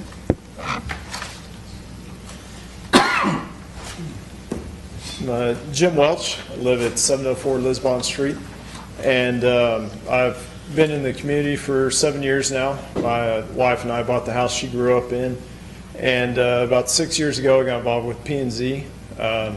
My goal is to, while I'm living here, give back to the community and contribute the skill set that I have. I'm a civil engineer, and I've been working with for Pape Dawson for 17 years now, doing land development. And so I do not have the aeronautical or the airport background, but I do have the land development and zoning. I'm currently the chair of the P&Z, and I'm just here to help if I can. So. Thank you. Great. Thank you. Shame we can only appoint two. Hey. Hi there. Sorry, I didn't see your hand before. Oh, hi, I'm Dr. Kathy Ewell. I'm a professor at UTSA in special education. So my research background is in education, but I do have some experience working with policy and different codes of federal regulations. I think one of the things that's important when looking at this board is looking at how local, state, and federal jurisdictions will collaborate and impact one another. I've been a tenant at the airport for 2 years since moving here in 2019. We have been attending all of the the airport advisory board meetings. Been an aviation enthusiast all my life and Air Force veteran. Thank you. Great. Tell me your last name again, I'm sorry. Ewalt. Ewalt, there we go. Can you spell it, though? Maybe just like it sounds. Come on now. Well, almost. Got the D hiding in there. So I just want to point out, we do have, there is a potential conflict of interest in this particular position because although Mr. Welch is eminently qualified to fill that position, and I agree with what Councilman Dyer said about the need for someone with some zoning experience, because of his relationship to the development that's going on around in the area around the airport, I think that might present a conflict of interest. And the last thing I want to do is call into question anything that comes from this board. I think it's imperative that whatever comes out of that board, we have the support that people aren't shooting. They're going to shoot holes in the boat anyway. We don't want to give them any substantial reasons to put a hole in the boat right away. That would be my only concern, and I know that Mr. Wells professionally. I think that's really important to call out. And the other thing that I'll say on that is just you don't need to be on the board to be able to help out with it. So if you don't have any objections, why don't we remove you from consideration? But Keeping in mind that the 4 people that get appointed have the authority to appoint whoever that chair is, and we have no control over that. So it doesn't put him out of the running for that. And so if that doesn't happen, I would encourage you to work with them. Again, you are eminently qualified, and appreciate everything that you've been doing. So, Can I ask a question? absolutely. Do you share the same feeling since he's the chairman of P&Z? Does that same concern apply there? No, because it's P&Z deal. So this is specifically going to look at the zoning around the airport, and he is specifically related to development that's near the airport. So that would be my concern there. P&Z, they deal with issues all over town. That's more like, hey, my brother-in-law works for the city and he also lives in the city. Is that an issue? No. I mean, I think it's actually a benefit desired because we're trait, already right? looking- It's a desired trait. You got someone in your backyard that actually cares about what the outcome, and is going to have to live through whatever the outcomes are that zoning board. Right. But no, it's a great question. All right. Mr. Welch, did you want to say something? No, I'll just say it. Totally. Sure. Thanks. I totally agree. We need to be very clear with the optics on this. It's a very important board. Councilman Dyer reached out to me and said, I'm here to help how I can. And so, whatever we need to do in the involvement in P&Z, I'll add that if there's anything that comes in front of P&Z that I am tied to, I have to recuse myself and walk out of the meeting. And so that's, just how meetings are operated with that. So It'd be a little bit more difficult to recuse yourself from this because it's such a small board. That would be my concern. Because if there's only 5, then 3 is the majority. If you remove yourself, there's only 4. Now that makes it makes it more difficult to get to decisions, that kind of thing. Yeah, totally get it. And so, like I said, I'm just here to help how I can. Appreciate it. Agree that we do need to be clear and fair and open about everything we do. Thank you. Great. All right. Thank you. Thank you very much. All right. Do we have more discussion? Does anybody want to make a motion here today, or do you want to Can wait we for read another? the names that are being considered? Yes. Just for the record. So we have Kathy Ewalt, Linda Guarino. We have Mike. Jim Welch. We have Jim Welch. Right. Yeah. And Mike Arnold. And then there's Mr. Say. Oh, I'm sorry. Russell Seal. And I have one more. So let me write that. Sorry, Russell. Since you asked, That's actually why I wanted to go through this exercise. I wanna make I sure don't we list disagree everybody with at the anything board. you said. I respect what you said, and I respect Mr. Welch's position too. But I still feel strongly that we don't want to put just aviation experts on. And I would like to also add Linda Guerra's name. She sits currently on the Zoning Board of Adjustments. She's a resident of Castroville. She lives in my district. And she spoke earlier tonight about the stop sign. But she has good zoning experience, and I'm told that she does volunteer to be considered. So I would like to throw her name in the hat. And she was a previous council member too. So she's been on council before. I didn't know that. Yeah. Yes, Oh, and yeah. she'll be re-upping her zoning application tomorrow. Good, she didn't give it to me. So did that also, your list now includes, does it also include everyone that the airport board recommended? I think they had 4 names, right? They're all, yeah. Okay. Arnold, Bond, Ewald, and Guarino. Mr. Steele? Oh, Darren Bond is also on And it? Seal. That Oh, that's the other one, I right? hadn't even spoken to that. Yeah. He hasn't. Yeah, he's a former Southwest pilot, and I think you have some of his background in your packet. Council So I just, member. again, I just want to make sure you get all the names when you're, so that all the counselors, or all the council members knew what the name, what the options were that have been presented to the council for consideration. Obviously, this is not the entire world of possibilities. There are plenty of other people in the community, but these are the ones that either came from the airport board, you listened to this evening, or have reached out in some other way to a council member to let them know that they were interested in this board. And I think unless there's a reason not to, if council is not ready to make a decision, I would just ask that we would make a decision next time. If you're ready to make a decision this time, let's move forward with it. I would like to suggest that we each rank these 5 applicants, 1 through 5, and submit those numbers maybe between now and the next council session, because I don't have a decision at this time. My only fear with this is, it's just, we need to get this done as soon as humanly possible, because Okay. there's imminent development, is what I would call it. So we don't have much time. Now, granted, we are meeting again, but we aren't meeting again in 2 weeks. We're not meeting until July 13th, actually. Can you not call a special meeting for this? And then The mayor could. I prefer not to do that for No, all the I reasons think we stated can either before. deal with it now or, so would David be somebody good to make a recommendation on that, or? Well, David is represented the board. The board has made recommendations. You've heard from Councilman Dyer about those recommendations. He feels that one of the names from that would be good, speaking for you, but to select someone else from a different category would be the other option. So I think that's what staff is proposing is, we've proposed our list. One of your council members, if you choose to listen to his advice or wishes, is saying, don't pick both of them from that list. Pick one from that list and pick one from somewhere else. And you have a couple other folks you've got the lady that spoke earlier tonight, the gentleman that spoke a few minutes ago. Russell, yeah. And I don't know if there's someone else that isn't on the airport board list, because I don't have it in front of me. I think No, I there's believe 7 that's- names. There's 7 names, and they only submitted 4, right? They submitted 1, 2, 3, 4. Right, And so Mr. there's Seal 3. makes number 5. Right. Can And then you this- not pause the meeting and we step out, y'all discuss for 2 minutes and? I don't think we can, no. No, it's open meeting.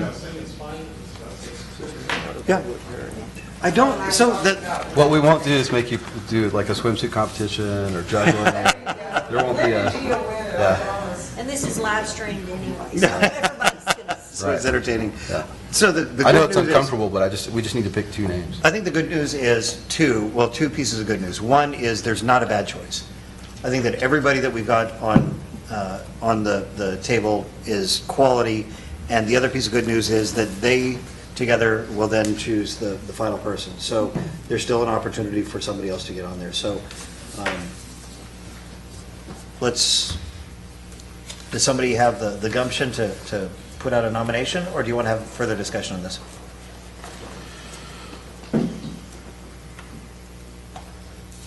Sounds like further discussion. I'll make a nomination. Thank you. I move that we nominate Mike Arnold as the airport expert, and that we nominate Linda Guerra as the zoning expert to be the two representatives for the city. Okay. Discussion on that? Do I have a second?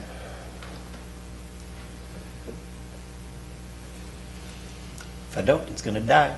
Died for lack of a second. All right, dies from a lack of a second. All right. Try again. I'd like to I make a nomination. Go for it. Yes, sir?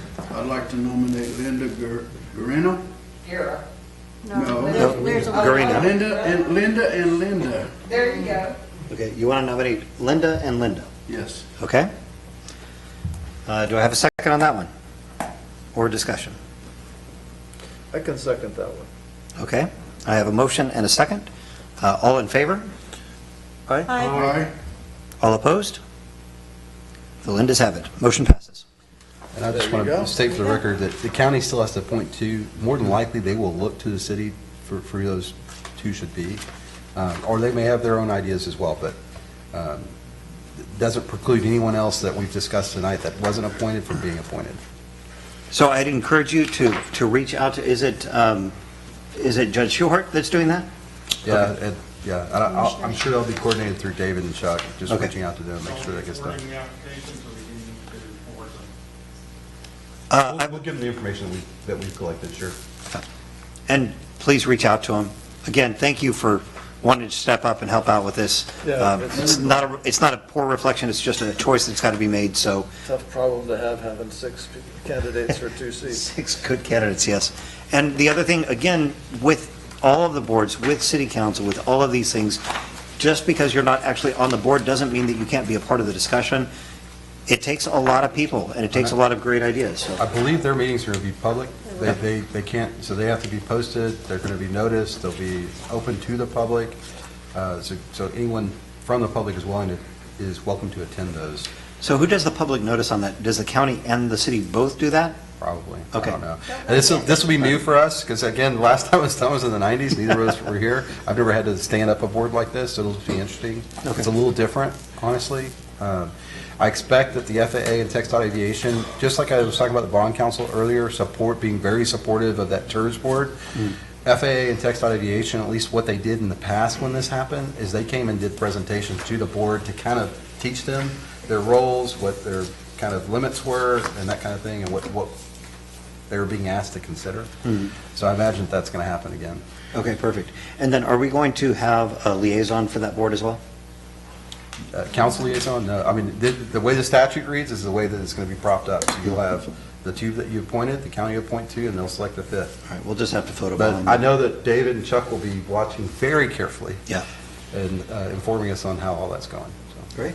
All right. Good discussion. Thank you. All right. Lots of fun things.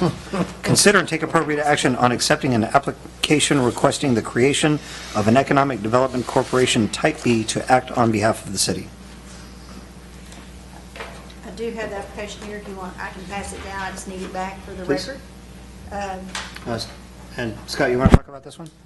Sure. So one of the things that we talked about in executive session several meetings ago was we had our legal counsel instruct the city council about the various economic development approaches. So propping up an EDC is one, but there's also a municipal, Thank you. I'm trying to get it wrong, this municipal district is basically, it's similar to an EDC, but it has to go through the vote of the public. We talked about the fact that this would not be a sales tax funded EDC. Typically, this does go to the voters because there is a sales tax attached to it. This will not be the case with this EDC. The purpose of this EDC is to then give the city greater latitude in negotiating development opportunities with developers or with prospective businesses, whether it's manufacturing, light industrial, that kind of thing. So it really opens up, and it's all governed by the state code. So it's not the Wild West by any means. There are a lot of restrictions as to what the EDC will be able to do. but those, the capabilities of the EDC are a little broader in scope than what would be with the city. So the very first process, as our legal counsel outlined for us, was to receive a petition. So a group of three, or no fewer than three voters from the city of Castroville have to sign a petition that would then come to the attention of the city council for your consideration. Upon receiving and recognizing the petition, then you then take the action which is being called upon this evening, which is to actually form the corporation.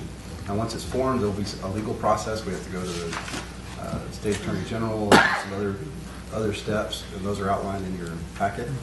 But as far as I'm concerned, as I told you probably several weeks ago, I think I reiterated to the mayor tonight, if this is an action that's taken by the city, I think this could very well be the most important action that this body takes, no matter what we do from here on out. We're going to do a lot of important things. This will probably be the most important, simply because it has the greatest opportunity for change or improvement of the city. It gives us a lot more Options. Puts us in the driver's seat because there's a lot more options when we're looking at development. What form of development takes, it allows us to put incentives and other things in place that we couldn't do otherwise, that will really allow us to dictate what type of development takes place, which I know is very important to the people who live here. What kind of manufacturing you want, what kind of, if there's manufacturing, industrial, other jobs, other businesses that come, what do we want that to look like? The city will now have the ability to shape some of that, whereas before, or without an EDC, you really don't have those options. And I do want to be clear about something, and I think that we've discussed this pretty extensively, but just for anybody that hasn't heard this, this is a tool in our tool belt. This is not being funded by taxpayer money. This is not something that we are asking for taxes. We had talked about there is a mechanism to take a percentage of the sales tax and put it toward the EDC. The problem is that we are capturing that sales tax, and we'd have to give up something else from the budget, which we're not willing to do. Our budget is already stressed, and our utilities are high. We don't want to raise taxes, so we don't want to take out of the existing bucket. So we're not doing that. But what this does, as we talk to developers and ask them to add to the benefit of the city, it allows us a mechanism to be able to do that and to share between those. And it just gives us the ability to do that we don't have the ability to do nimbly as a city without it. Will this overlay on top of the existing boards on planning and zoning and historical and all Totally that? separate. I think, I don't understand the overlay. The It economic wouldn't be on develop- top of, be in addition to, so just like you have a Parks Board, you're going to have an EDC. An EDC Corp, its main function, whereas Parks is Parks, EDC is economic development. So it only looks at businesses, opportunities, the things that, frankly, the board will have to be appointed. It cannot be the same as the council. So we just had a lot of discussion about the zoning board, but this will be yet another board that will have to find volunteers to sit Now, on. I knew it would overlay parks, but I was wondering if it would lay over actual planning and zoning and actual historic, Completely separate function. completely standalone, so they would not work in concert with. The economic development is specifically to be able to, what is the best way to describe that? So, like, if a developer says, well, we want to do this, and we're trying to accomplish this, and we're going to give you a bank of land that you can use, then we could use that as like a joint way to accept that, a way to convey that. As we do any of this stuff, we get requests from the state and through Go Medina for different companies that want to come here, and we've seen requests, we want 50 acres. We want this kind of building. We want these different things that if we have those that have been conveyed to the city on behalf of other developers, then we have a mechanism to actually be able to utilize that and to This will help. allow us to partner with Go Medina a lot better, too. Exactly. It eliminates the need to put such property up for public auction, for instance. That's excellent. That could really work hard as a city. So the next step will be a resolution at the next meeting. And we'll have that, depending on the step you take tonight. Do you So- already have the 3 citizen signatures? Yes. Yes. We can discuss those? Sure. The signatures, so the signatures, myself, Arnie DeLassy, and Betty Hamby. both from the existing CADC, Castroville Area Economic Development Corporation. And the third? That was Betty. Mine, Okay. Arnie's as a citizen, Betty as a business owner, and both of them as a part of the CADC. Oh, me too, I guess, because I'm on that board too. Okay, so the action is accepting the application, requesting the creation of an Economic Development Corporation Type B to act on behalf of the city. Do I have a motion? So moved. Do I have a second? Second. All right, all in favor? Aye. All opposed? Motion passes. Thanks. Thank you. And Scott, thank you for identifying this and pushing this forward. Just another feather in your cap for all the great stuff that you're doing in a very short period of time. Not a short number of hours, just a short period of time. Next item, consider and take appropriate action on an ordinance amending Chapter 102 of the city's Code of Ordinances, increasing the hotel motel tax from 6% to 7%. We talked about this in the last city council meeting. Do we have further discussion on that? Do I have a motion? I move that we approve the increase in the hotel motel tax from 6% to 7%. Great. I have a motion. Do I have a second? Second. All in favor? Aye. Aye. All opposed? Motion passes. If I may, Mayor, I just want to point out, in your packet, one of the things that came up was how those taxes could be utilized. Our city secretary put that Texas two-step flyer in there with it, so you can read that. It's very simple to understand, it's very direct, it tells you exactly how those monies can be used. We also have put a list of who the current payers are. And just to reiterate, I think we talked about the last meeting, literally every city around us is already at 7%. We were the only one that was at 6%, so we're kind of leaving money on the table in that respect. And talking to the primary contributor to that, the hotel, the Hillside Hotel, they don't care. And in your packet also, we found, so far in our research, there's at least 5 that have not came forward. They have not been paying. No, they're, I think, a B&B, and so we're going to try to reach So are out we and getting say- that from, directly from Airbnb and from VRBO? Yeah, these are standalones that aren't going through those types of Right. Gotcha. systems. Okay. So we're going to reach out and see if we can bring them in. Encourage them. Yeah. I like it. Yeah. Thank you. All right. All those privately owned B&Bs that are here. All right, next item is discussion and take appropriate action on an, do I have the right one? Yes, on an ordinance amending the City of Castroville's Code of Ordinances, Chapter 38, Courts, by creating Article 3, Code Enforcement. So this is something I think that was intended in 2019 when the code enforcement officer was kind of reinstated, when that position was reinstated, was that they would be able to issue citations, but in fact, our ordinances do not allow for that. So that does hamper us quite a bit. We can have a lot of stern warnings, but this would actually allow us to issue citations. That's the purpose of it being on your agenda tonight. A little more bite.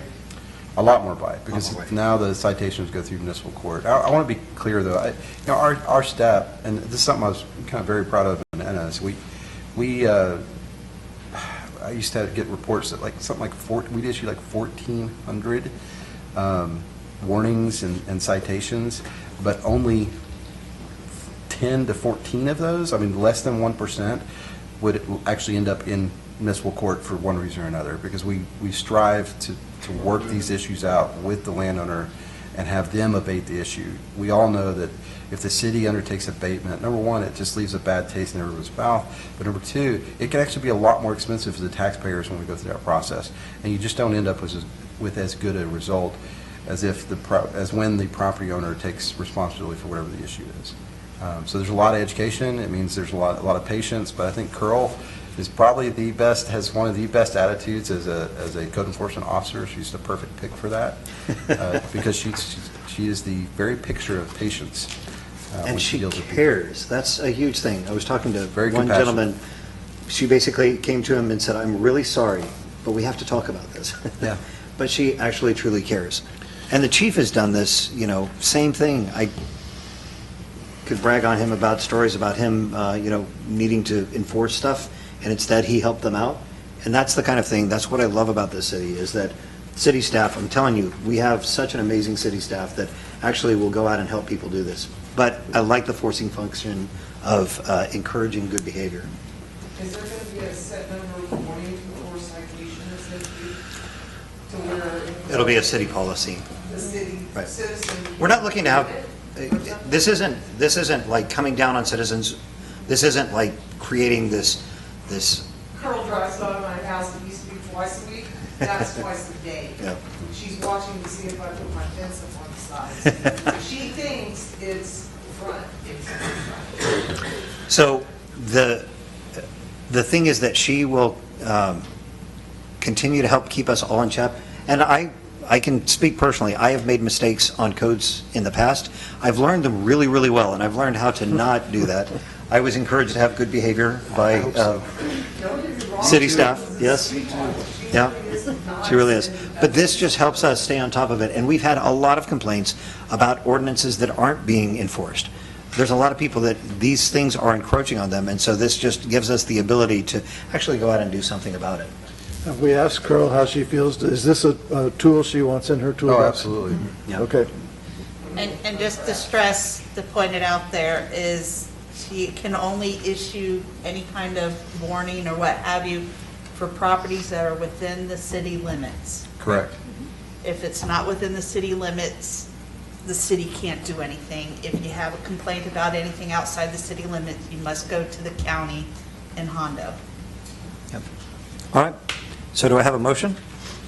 Yeah, I'll make a motion that we amend the Code of Ordinances, Chapter 38, courts, allowing the code enforcement officer to issue notice of violations which formerly may be referred to as citations. Second. All in favor? Aye. All opposed? All right, motion passes.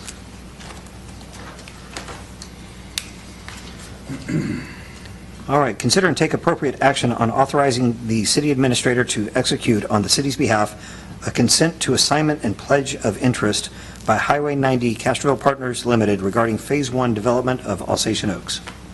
So I apologize. We were still kind of going back and forth with the developer for this, so you don't have it in your packet. I did get it just prior to the meeting from our bond counsel. He's reviewed everything. My recommendation prior to him giving this to me was and honestly, you can still do it this way, would be to look for a motion to approve on condition that the bond counsel review and approve, I guess. Review and approve. Yeah, condition on the bond council's approval of the wording of that agreement. But ultimately, just to explain what this is, it's about the financing for the development. So they go to a bank, the bank assumes part of the deal, so it's just a deal strategy, and a part of that is an assignment of our development agreement to that third party, and that's where our bond counsel's role is in all of this, is they review that to make sure that we're still protected no matter what.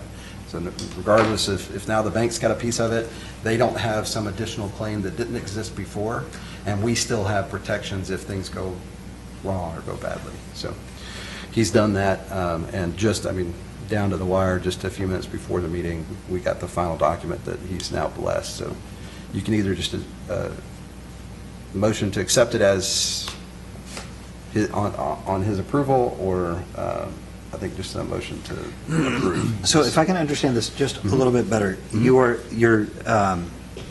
not asking us to approve an agreement. You're saying that basically we have to give him a letter of interest in pursuing this. We actually do have the agreement. I apologize. So that's what I was saying. I have the final agreement, and you can just approve it. Approve the agreement. You haven't seen it, but the bond counsel has seen it and blessed it. Or if you're more comfortable with it, you can simply state that you approve the agreement with the condition that the bond counsel reviews and approves the language, which he's already done. I wasn't sure if he'd have done that by the time that it was Bond still. counsel, That's Clay Benford. Oh, gotcha. When I'm referring to him as bond, I'm trying to differentiate, because you do have a city attorney of record, Right. and then we have Clay Benford, who's really our bond counsel. We aren't issuing any bonds, but he's the person representing us for legal issues related to both the EDC, which you were just undertaken, and development agreements. So anything that has to do with either economic development or development in terms of commercial or residential. Yeah, and I apologize, we should have talked about this That's okay. earlier. So my concern is that if we're talking about an actual development agreement, No, it's not a development agreement. This is an assignment, so it's not a development agreement. It's assignment of responsibility that pertains to the development agreement that we've already signed with Alsatian Oaks. So this is the funding mechanism. Now, I will tell you this, if this gets signed, if we agree to this tonight, which, again, our bond counsel has reviewed it, and there was some back and forth, but he's got the final version, and he's fine with it. They intend to break ground Monday, I believe. So I gotcha. they're ready to go. this They is just based on have our to- existing agreement, making sure that this fits in with what the actual agreement Yeah, is. so there are three parties. There's the bank, Alsatian Oaks, and us. Right. And the Alsatian Oaks is trying to get financing from a bank. In order to get that financing, the bank needs a security. The security is an assignment of the agreement that we have all already agreed. They just want to know if we're on board. Yes. Yeah. And so our attorney has looked at that, made sure that we're still protected, there's not going to be any issue, and he's got all the wording in it that he thinks it needs, and he's blessed it, so.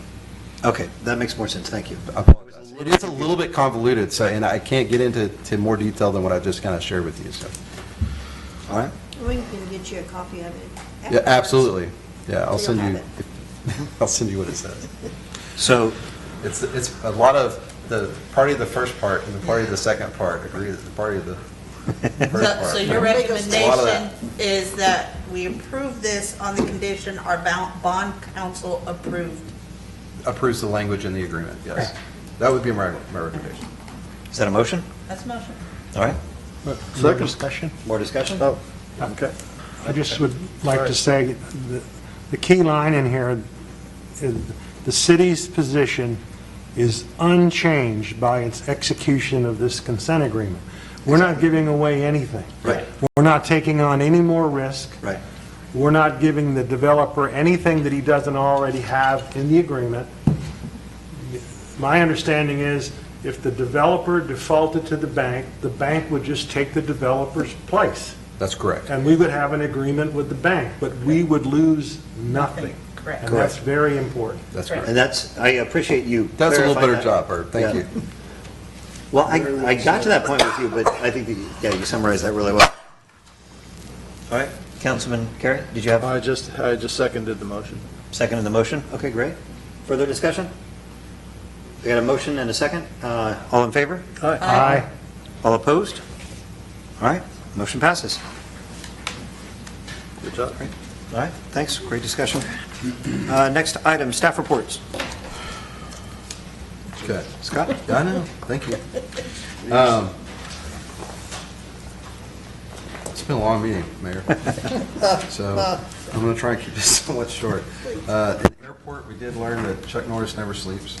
I don't know if you caught that, but he only waits. Can you do this a little better than the mayor did? I'm going to do my best. I'll do my best.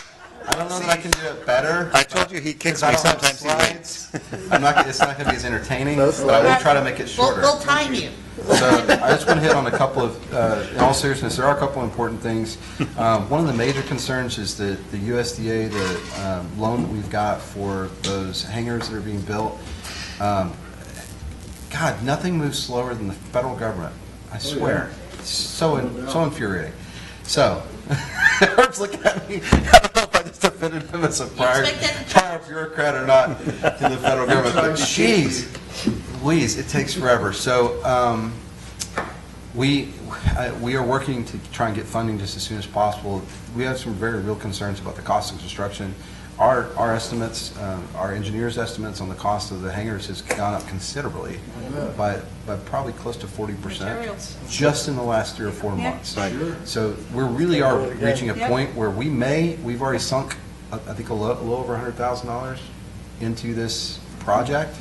That would be sunk costs we would not recover if we were to pull it. But if we can't get this thing, if they can't fund it and we can't get it bid out and get bids back and have them fall within a reasonable number of what we think would be a return, then we're going to have to pull the plug on it. Just because the hangar rentals will not be sufficient to pay for the space that we've built. So that's a real concern. We're watching it very closely. David's doing a stellar job of following up on that. Do you have a comment? I just want to comment that Now, his time is not my time, so don't penalize. Can you stand up to the, Turn the stopwatch off. yeah, I just want to make sure that people that are listening can. We all invested in the project, and as far as cost being sunk, we'll eat that right now, but this is still a very viable project. We have our plans, they're paid for. We have our environmental study, it's paid for. We have our feasibility study, it's paid for.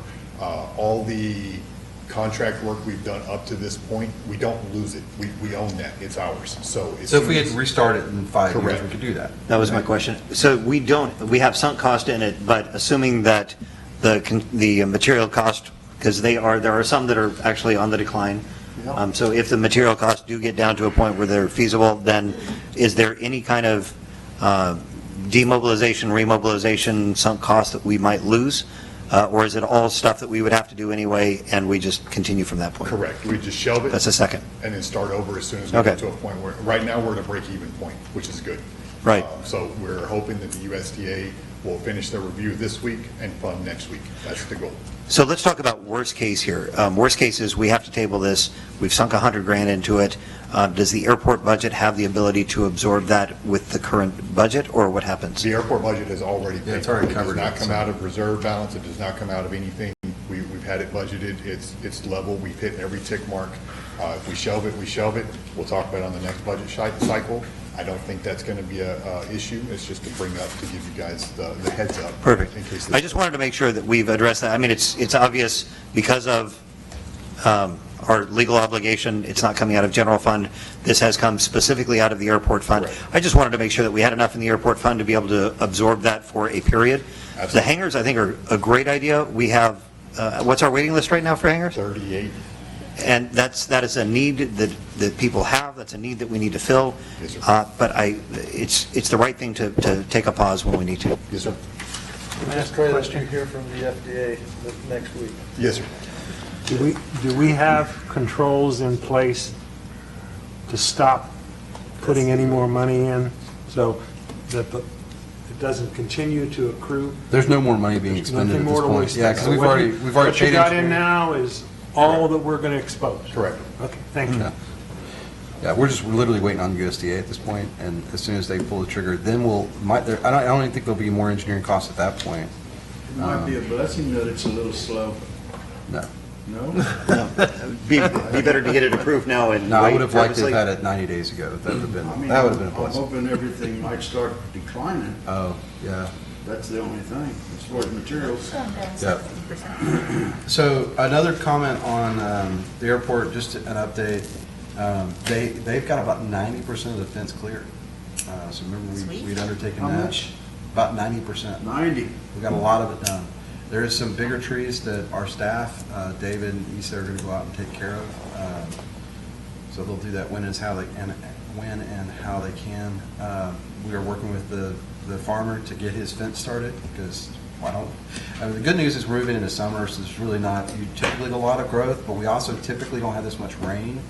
And those trees soak that up, and they send the shoots, whether it's spring or not, they'll send out green leaves and branches and stuff about 3 or 4 weeks after a heavy rain. So I'm hoping we don't undo some of that work Scott, before they get done. Yes, sir. Who's the contractor? Who's clearing? Terra Linda, Tyne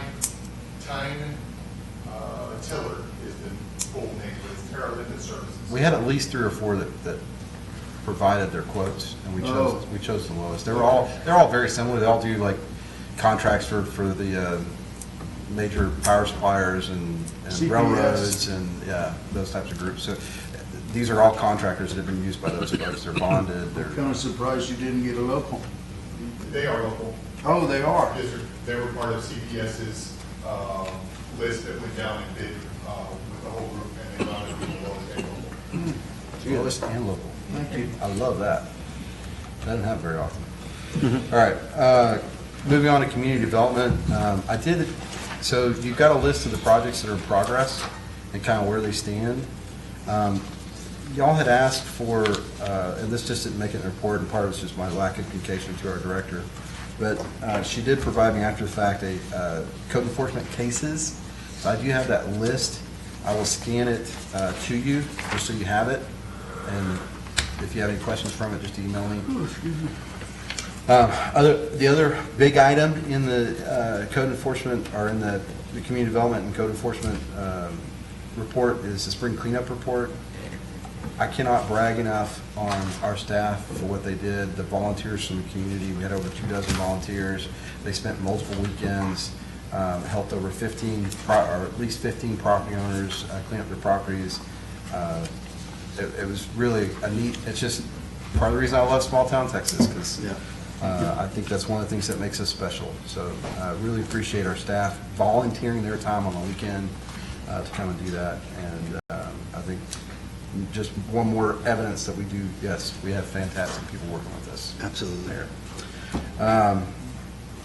Can we back up for just a second? You moved to code enforcement. I wanted to talk about community development really quickly.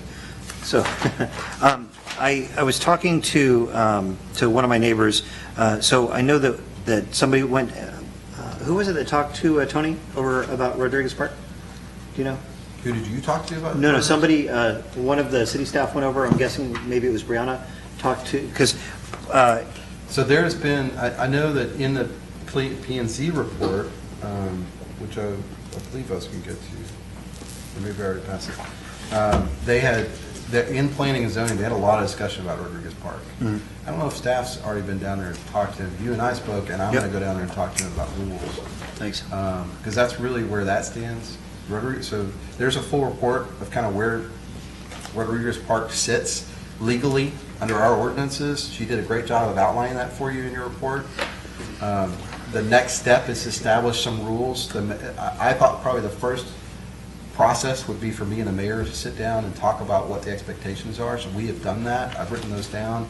The next step for me is to go and just meet with the owners and talk to them about that. And then as it's outlined in your kind of list, if for whatever reason they just don't want to do that, give me the finger and tell me to leave or something, then we would require them to go before the ZBA. Yes, sir. Rodriguez Park is in my district, so I have a lot of interest in this. And I'd just like to ask that whenever you go deal with Mr. Rodriguez, remember, he does not speak English hardly at all. No hay problema aquí. Yo Okay. lo puedo hablar en español como He does quiera. not understand English, and if you would like, you could probably get his daughter to No necesito participate. traducción. I don't know how else I can say it. I really don't need translation. I can speak in his language and in English. It's not a Well, problem. I'm just thinking, that's not my point. I'm not worried okay. about your linguist ability. What I'm worried about is, Mr. Rodriguez is an elderly gentleman. Yep. I think his family helps him a lot. Yep. They work with him all the time. They always support him. And he may need some help from his family to comprehend everything So I'm and gonna make make an sure effort- somebody else is following up. Yeah, so I'm going to make an effort to understand who the decision makers are there and who's really running the place. And so I'm going to find that out because, Bob Peterson's wife is his daughter. yeah, 'cause I doubt that he's doing it all on his own. Well, and I've been talking to Bob about it, he had some questions about it, so I think that we are communicating really well. It's good, one of the things that I had asked is to make sure that we had that nailed down. When we were talking about it last year, Tony and Bob Peterson both were like, we just need to know what is required of us, just tell us what we need to do, we'll do it. So they want to work well with the city, they provide a great service, we want to help them stay in compliance. It was identified that they are legally operating within certain bounds, and so to Scott's point, as representative of the city, he'll go down and speak with Tony. We'll continue the conversation. And I hope the city council will be informed before any legal action is taken, I hope. Yeah, so I'll come back and let you know what the outcome of the discussions were and what they're. I don't think what's ironic is I haven't talked to them yet, but I get every sense that they're a willing participant. They just haven't. Ironically, no one's really approached them in official capacity and told them this is what's needed, and that's what I get from my own staff. So I'm going to be that person. I'll go have that conversation, and it will be a conversation. It won't be showing up with my guns blaring. I'm just going to talk to him about here's the concerns we have, and we'll deal with that. What's that? Vio con Dios. Vio con Dios. Because we are not showing up with a cease and desist order. That didn't work out so well. Because I do think they're gonna be willing participants. We just need to lay out kind of what our expectations are, and hopefully they can meet those.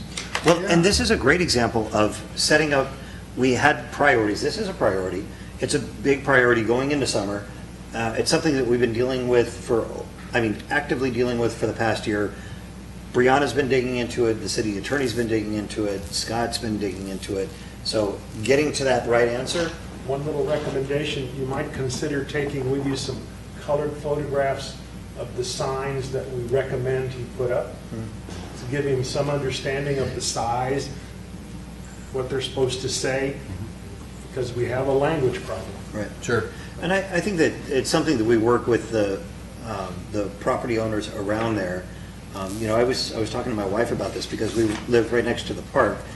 We'll put up some signage to say, by the way, this is the end of the park. Everything from here up is private property, and work with Tony on that. So there's some of us that live in that same area that I think if we collectively go through and just encourage good behavior and remind people what's proper and what's not, then it gives people the opportunity to enjoy the water and not encroach on the property owners. So, good. I just wanted to make sure that I addressed that because I was talking to Bob earlier. I owed him a call back, didn't get a chance, but I just wanted to make sure that we were clear about that. Okay, that doesn't take away from your time either. No, you're fine. Thank you. So, Finance Director, so I'm going through the report. So we're on item D in Finance. I did send you out an email. It's not the very latest because I got several other emails subsequent to the email I sent you about the American Rescue Plan Act funds. My understanding is the state of Texas has not, so each state has to actually request those from the federal government. The state of Texas has not requested the funds yet. And so they have to request those on behalf of the non-entitlement cities, which we fall under. So non-entitlement is a small city. I don't remember what the population size is, but it's much, much, much larger than us. Austin, Dallas, Houston, they're the entitlement cities, San Antonio. So until they request that, we won't get it. There's been some talk at the state that they would try to do something else to try to slow that down, and they can't put additional requirements. The act is very clear on that. States can't establish any additional requirements, but they can ask for extensions. And so I think the latest hypothesis from the city management group that I'm a part of is that we believe the state has asked for some type of extension, which is why we haven't seen those funds yet. So I'll keep a lookout. I do think it's kind of funny because it seems like everybody I talk to knows way more about this, but I have had zero conversation or emails or anything else of any official capacity from anyone in the state. The state agency that's going to oversee it has not been chosen yet. It's likely to be one of two different ones that will probably be selected, but we've got a long ways to go, y'all. So I'll keep you posted when that money comes in. The next choice, we'll then get to fight about how we can spend it because it's very narrow. The language that's actually in the original act, it was, believe it or not, very brief. It's like 3 words: broadband and water and sewer infrastructure. But you can't use it on anything supposedly that produces revenue. So I don't know how you do any of those 3. So it's something that I think a lot of legal folks are trying to figure out right now for us. So we're working on that. On library, once again, I think she's put together an excellent report. A lot of pictures, a lot of fun and exciting things happening at the library. So again, to anybody listening that's still listening, I apologize. I'll keep this short. But it is, if you've got kids at home and you're trying to find a place for them, please look at our library. They've got tremendous opportunities for summer camps and things of that nature, doing some really fun stuff, and all that's outlined in your report. And I'm sure you can find it on the library's Facebook page and on their website as well. Under parks,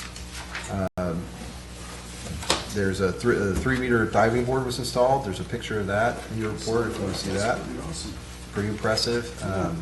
Most likely will only be used by the diving teams. I don't think we're going to actually have that board open for public use when there's not a diving class for liability reasons.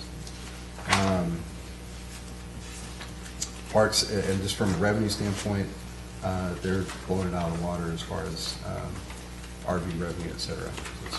They've been doing pretty well. Streets, you can see actually some pictures of some of the drainage cleanup. I want to state for the record, because I've already answered this question a number of times, between the last meeting and this one, the drainage plan that was put in people's utility bills, it's put on our website, is not, underline, bold, exclamation mark, not the be-all, end-all response, the city's response to drainage. We know, we're very well aware that there are drainage issues in other places.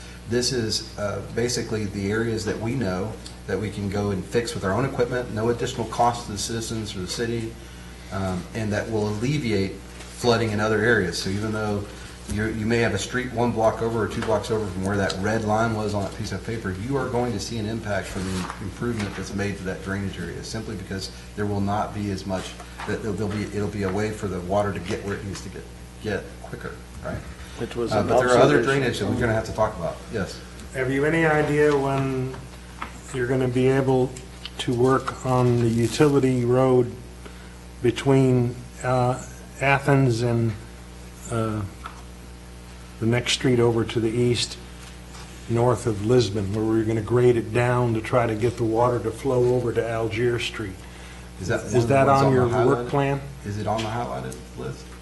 I haven't been able to find it, and I'm being quizzed by the families that live along that road. I don't know if that's asking me when is it going to get graded. I don't know if that's something that we had agreed to do. Well, so I'll handle that offline. Like I said, what you saw, my main purpose of bringing it up was to tell you that's not our first pass. So if it's not on that map, we're going to need to look at other things, and this will be part of that capital planning discussion. Frankly, is how, because we know there's some pretty expensive drainage things that we can undertake, and hopefully some less expensive options we can identify as well. But we need to start talking about those, because there is not a budget for them. We need to budget for those, and that'll be part of our budget, which we're going to get to very, very soon in this Those are agenda. things we can do with little or no means, like Right. you're doing right now, cleaning Right. out these drainage ditches, and I hope we go to all areas of the city. Yeah, so there's, and I've identified a few more since last time we spoke. So You could probably do that for a year. I or think, more. in all seriousness, I think you could have a crew that did nothing but keep bar ditches clean and preserve drainage areas, and we really probably could keep them busy for almost a year. If they're growing up with grass, that's just as good as being clogged. Right. Well, a lot of times it's not just grass, they're getting silted in. Okay. The police department did submit a report, and I'll send it to our separate cover. We got that after the packet gone out. I think I got it on Monday. Okay, so you have a hard copy with you. You have a hard copy of the police department reports and animal services reports at your seats. Public Works, bed and banks, I think is the only thing I want to highlight here. Simply that's going to be something that we're going to bring to you in the future, but it's not something that's lying still or dormant. We are pushing forward with that process through our city engineer. So that's something that is progressing. Are you aware that we have a citizen that lives in Castroville who did that for the city of San Antonio? She's retired now. She used to work for CPS. You might want to check with Meg Connors. Okay. See if she wants to help us in some capacity. Okay. Other than that, gosh, there was something else I was going to bring up. We covered the reports.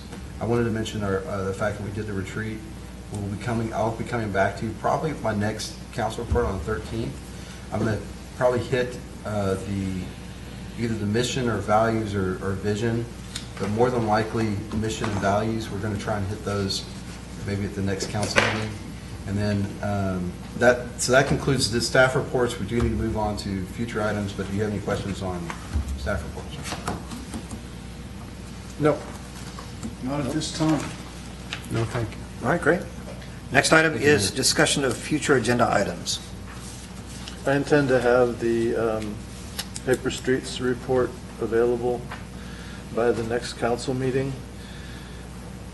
I would like to caution us that it may be revealing to a number of people that there are areas that they might not. I'm a little bit worried about property owners who are not having problems at this point with people accessing the river near their homes. who might in the future after we reveal situations. Do you think that it's prudent, the paper streets has been something that has been, can we talk about the agenda item like this? I don't know what all you're about to say. It's not on the agenda, we're just talking about a future agenda item. You can talk about it in context of what you need to be in his report, possibly. Yeah, I think that maybe consider what we had talked about before, and this is something that I'll put on as an agenda item, and that is talking about the problem areas, some of the stuff that we discussed on here. Okay. I think that the most crucial thing is to identify the ones that have current problems. We can potentially, in the future, discuss some of the ones that don't currently have problems. I think if we focus specifically on the ones that have problems, deal with those problems specifically, I think that's going to be the best way to do it. Okay, well, my assignment was basically to summarize the conditions of each of the paper streets, so that's Yeah. kind of what I'm at, where I'm at. I would like to know that information, so if nothing else, I'd like to look at your report prior to the Okay. 13th, Yeah, so I I like can it. see what it is. Okay, can do that. And then we can talk about what needs to be presented to Okay. council. Okay, That works? yeah, All right, I can certainly forward it. It'll be in a PowerPoint and a spreadsheet. cool. And then you can go over it. We'll have that as an agenda item that you can Okay. report I on. want to see Chuck Norris in your PowerPoint. All right, anything else? That's it for me. All right, cool. I've been busy. Sheena?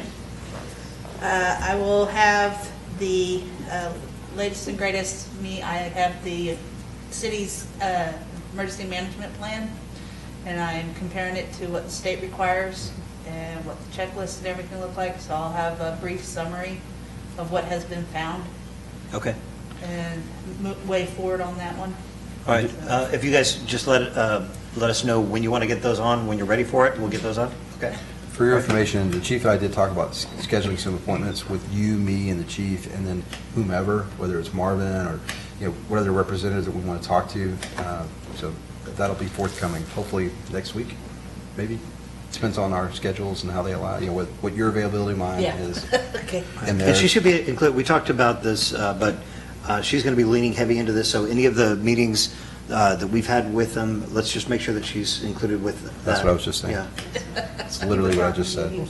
Literally. That's what literally he what I just yeah. said. Cool. I just want to reiterate our commitment to Sheena to accept her help and empower her to do We haven't that. had any meetings yet. Yeah. So she'll be a part of any meeting we have in the future. Yep. Perfect. All right. Nothing at this time. Great. All right. I think we got enough on Yes. the plate.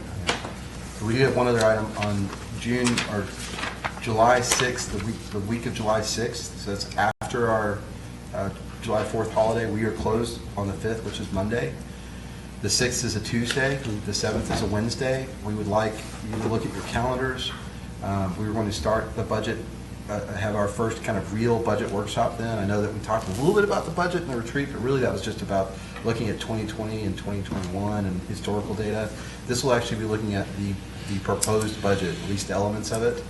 Our intent is to have a budget workshop, at least 3, maybe 4, one the week of June 6th or 7th, and then the rest of them, if we can get that one, there won't be any other special called meetings. They will all be in regular meetings, and we've sat down and pulled our hair out looking at the new state regulations on timing, and it has to be no more than 30 days, but no less than 10 days, but 3 days after a full moon when you have, it's crazy. But we've got it all worked out. I will give you the updated budget calendar. We just worked that out yesterday, so you can see what that looks like. But the intent is that everything will happen in a regular meeting after that first budget workshop, which would be the 6th or 7th. So do we know anybody that's going to be unavailable for either of those days? I was going to ask a question, but the question was, I got about halfway through my vision mission assignment, and you're still looking for those, I assume? Yes. Okay. Yeah. It's never too late. We'll put them on the, Oh, it could you be should too have seen late, them on, everything from the retreat documents is available to you in your folders on Teams. And I'll be adding anything I get from you to that folder, so you can all have access to it. So the 6th and 7th, if you can let us know right now, or if you want to look at your calendars and let us know by the end of the week, we need to. I gotta look at my wife's calendar. Yeah. before We'll I- have to post by next Thursday, so we need to know by next Thursday. I'm okay. Okay. And Either- how long are we talking? Is this a Either day. noon to 5 kind of thing? No, we were talking about what time to start, and I think we could start at 5 o'clock, honestly. I don't think it's going to be that long, but Good. we'll feed you. I told her we have to feed you either way. It might be crackers, it might be water. But we'll feed you. As long as you bring the banana pudding. But we'll make you so hungry, they'll be the best tasting crackers you've ever had. All right, cool. So let's just get back on that. So I have 2 agenda items. You guys will let me know when we need to put those on. I'll send that, when it's ready, I'll send it to both of you. That's all right. And to be clear, it's only one of those days. It's either the 6th or the 7th. We're talking about both Tuesday or days. Wednesday. Thank you. All right, sounds great. Well, we are through our agenda unless there's any opposition to the idea of going home. We are adjourned at 7:39. Thank you. Thank you all.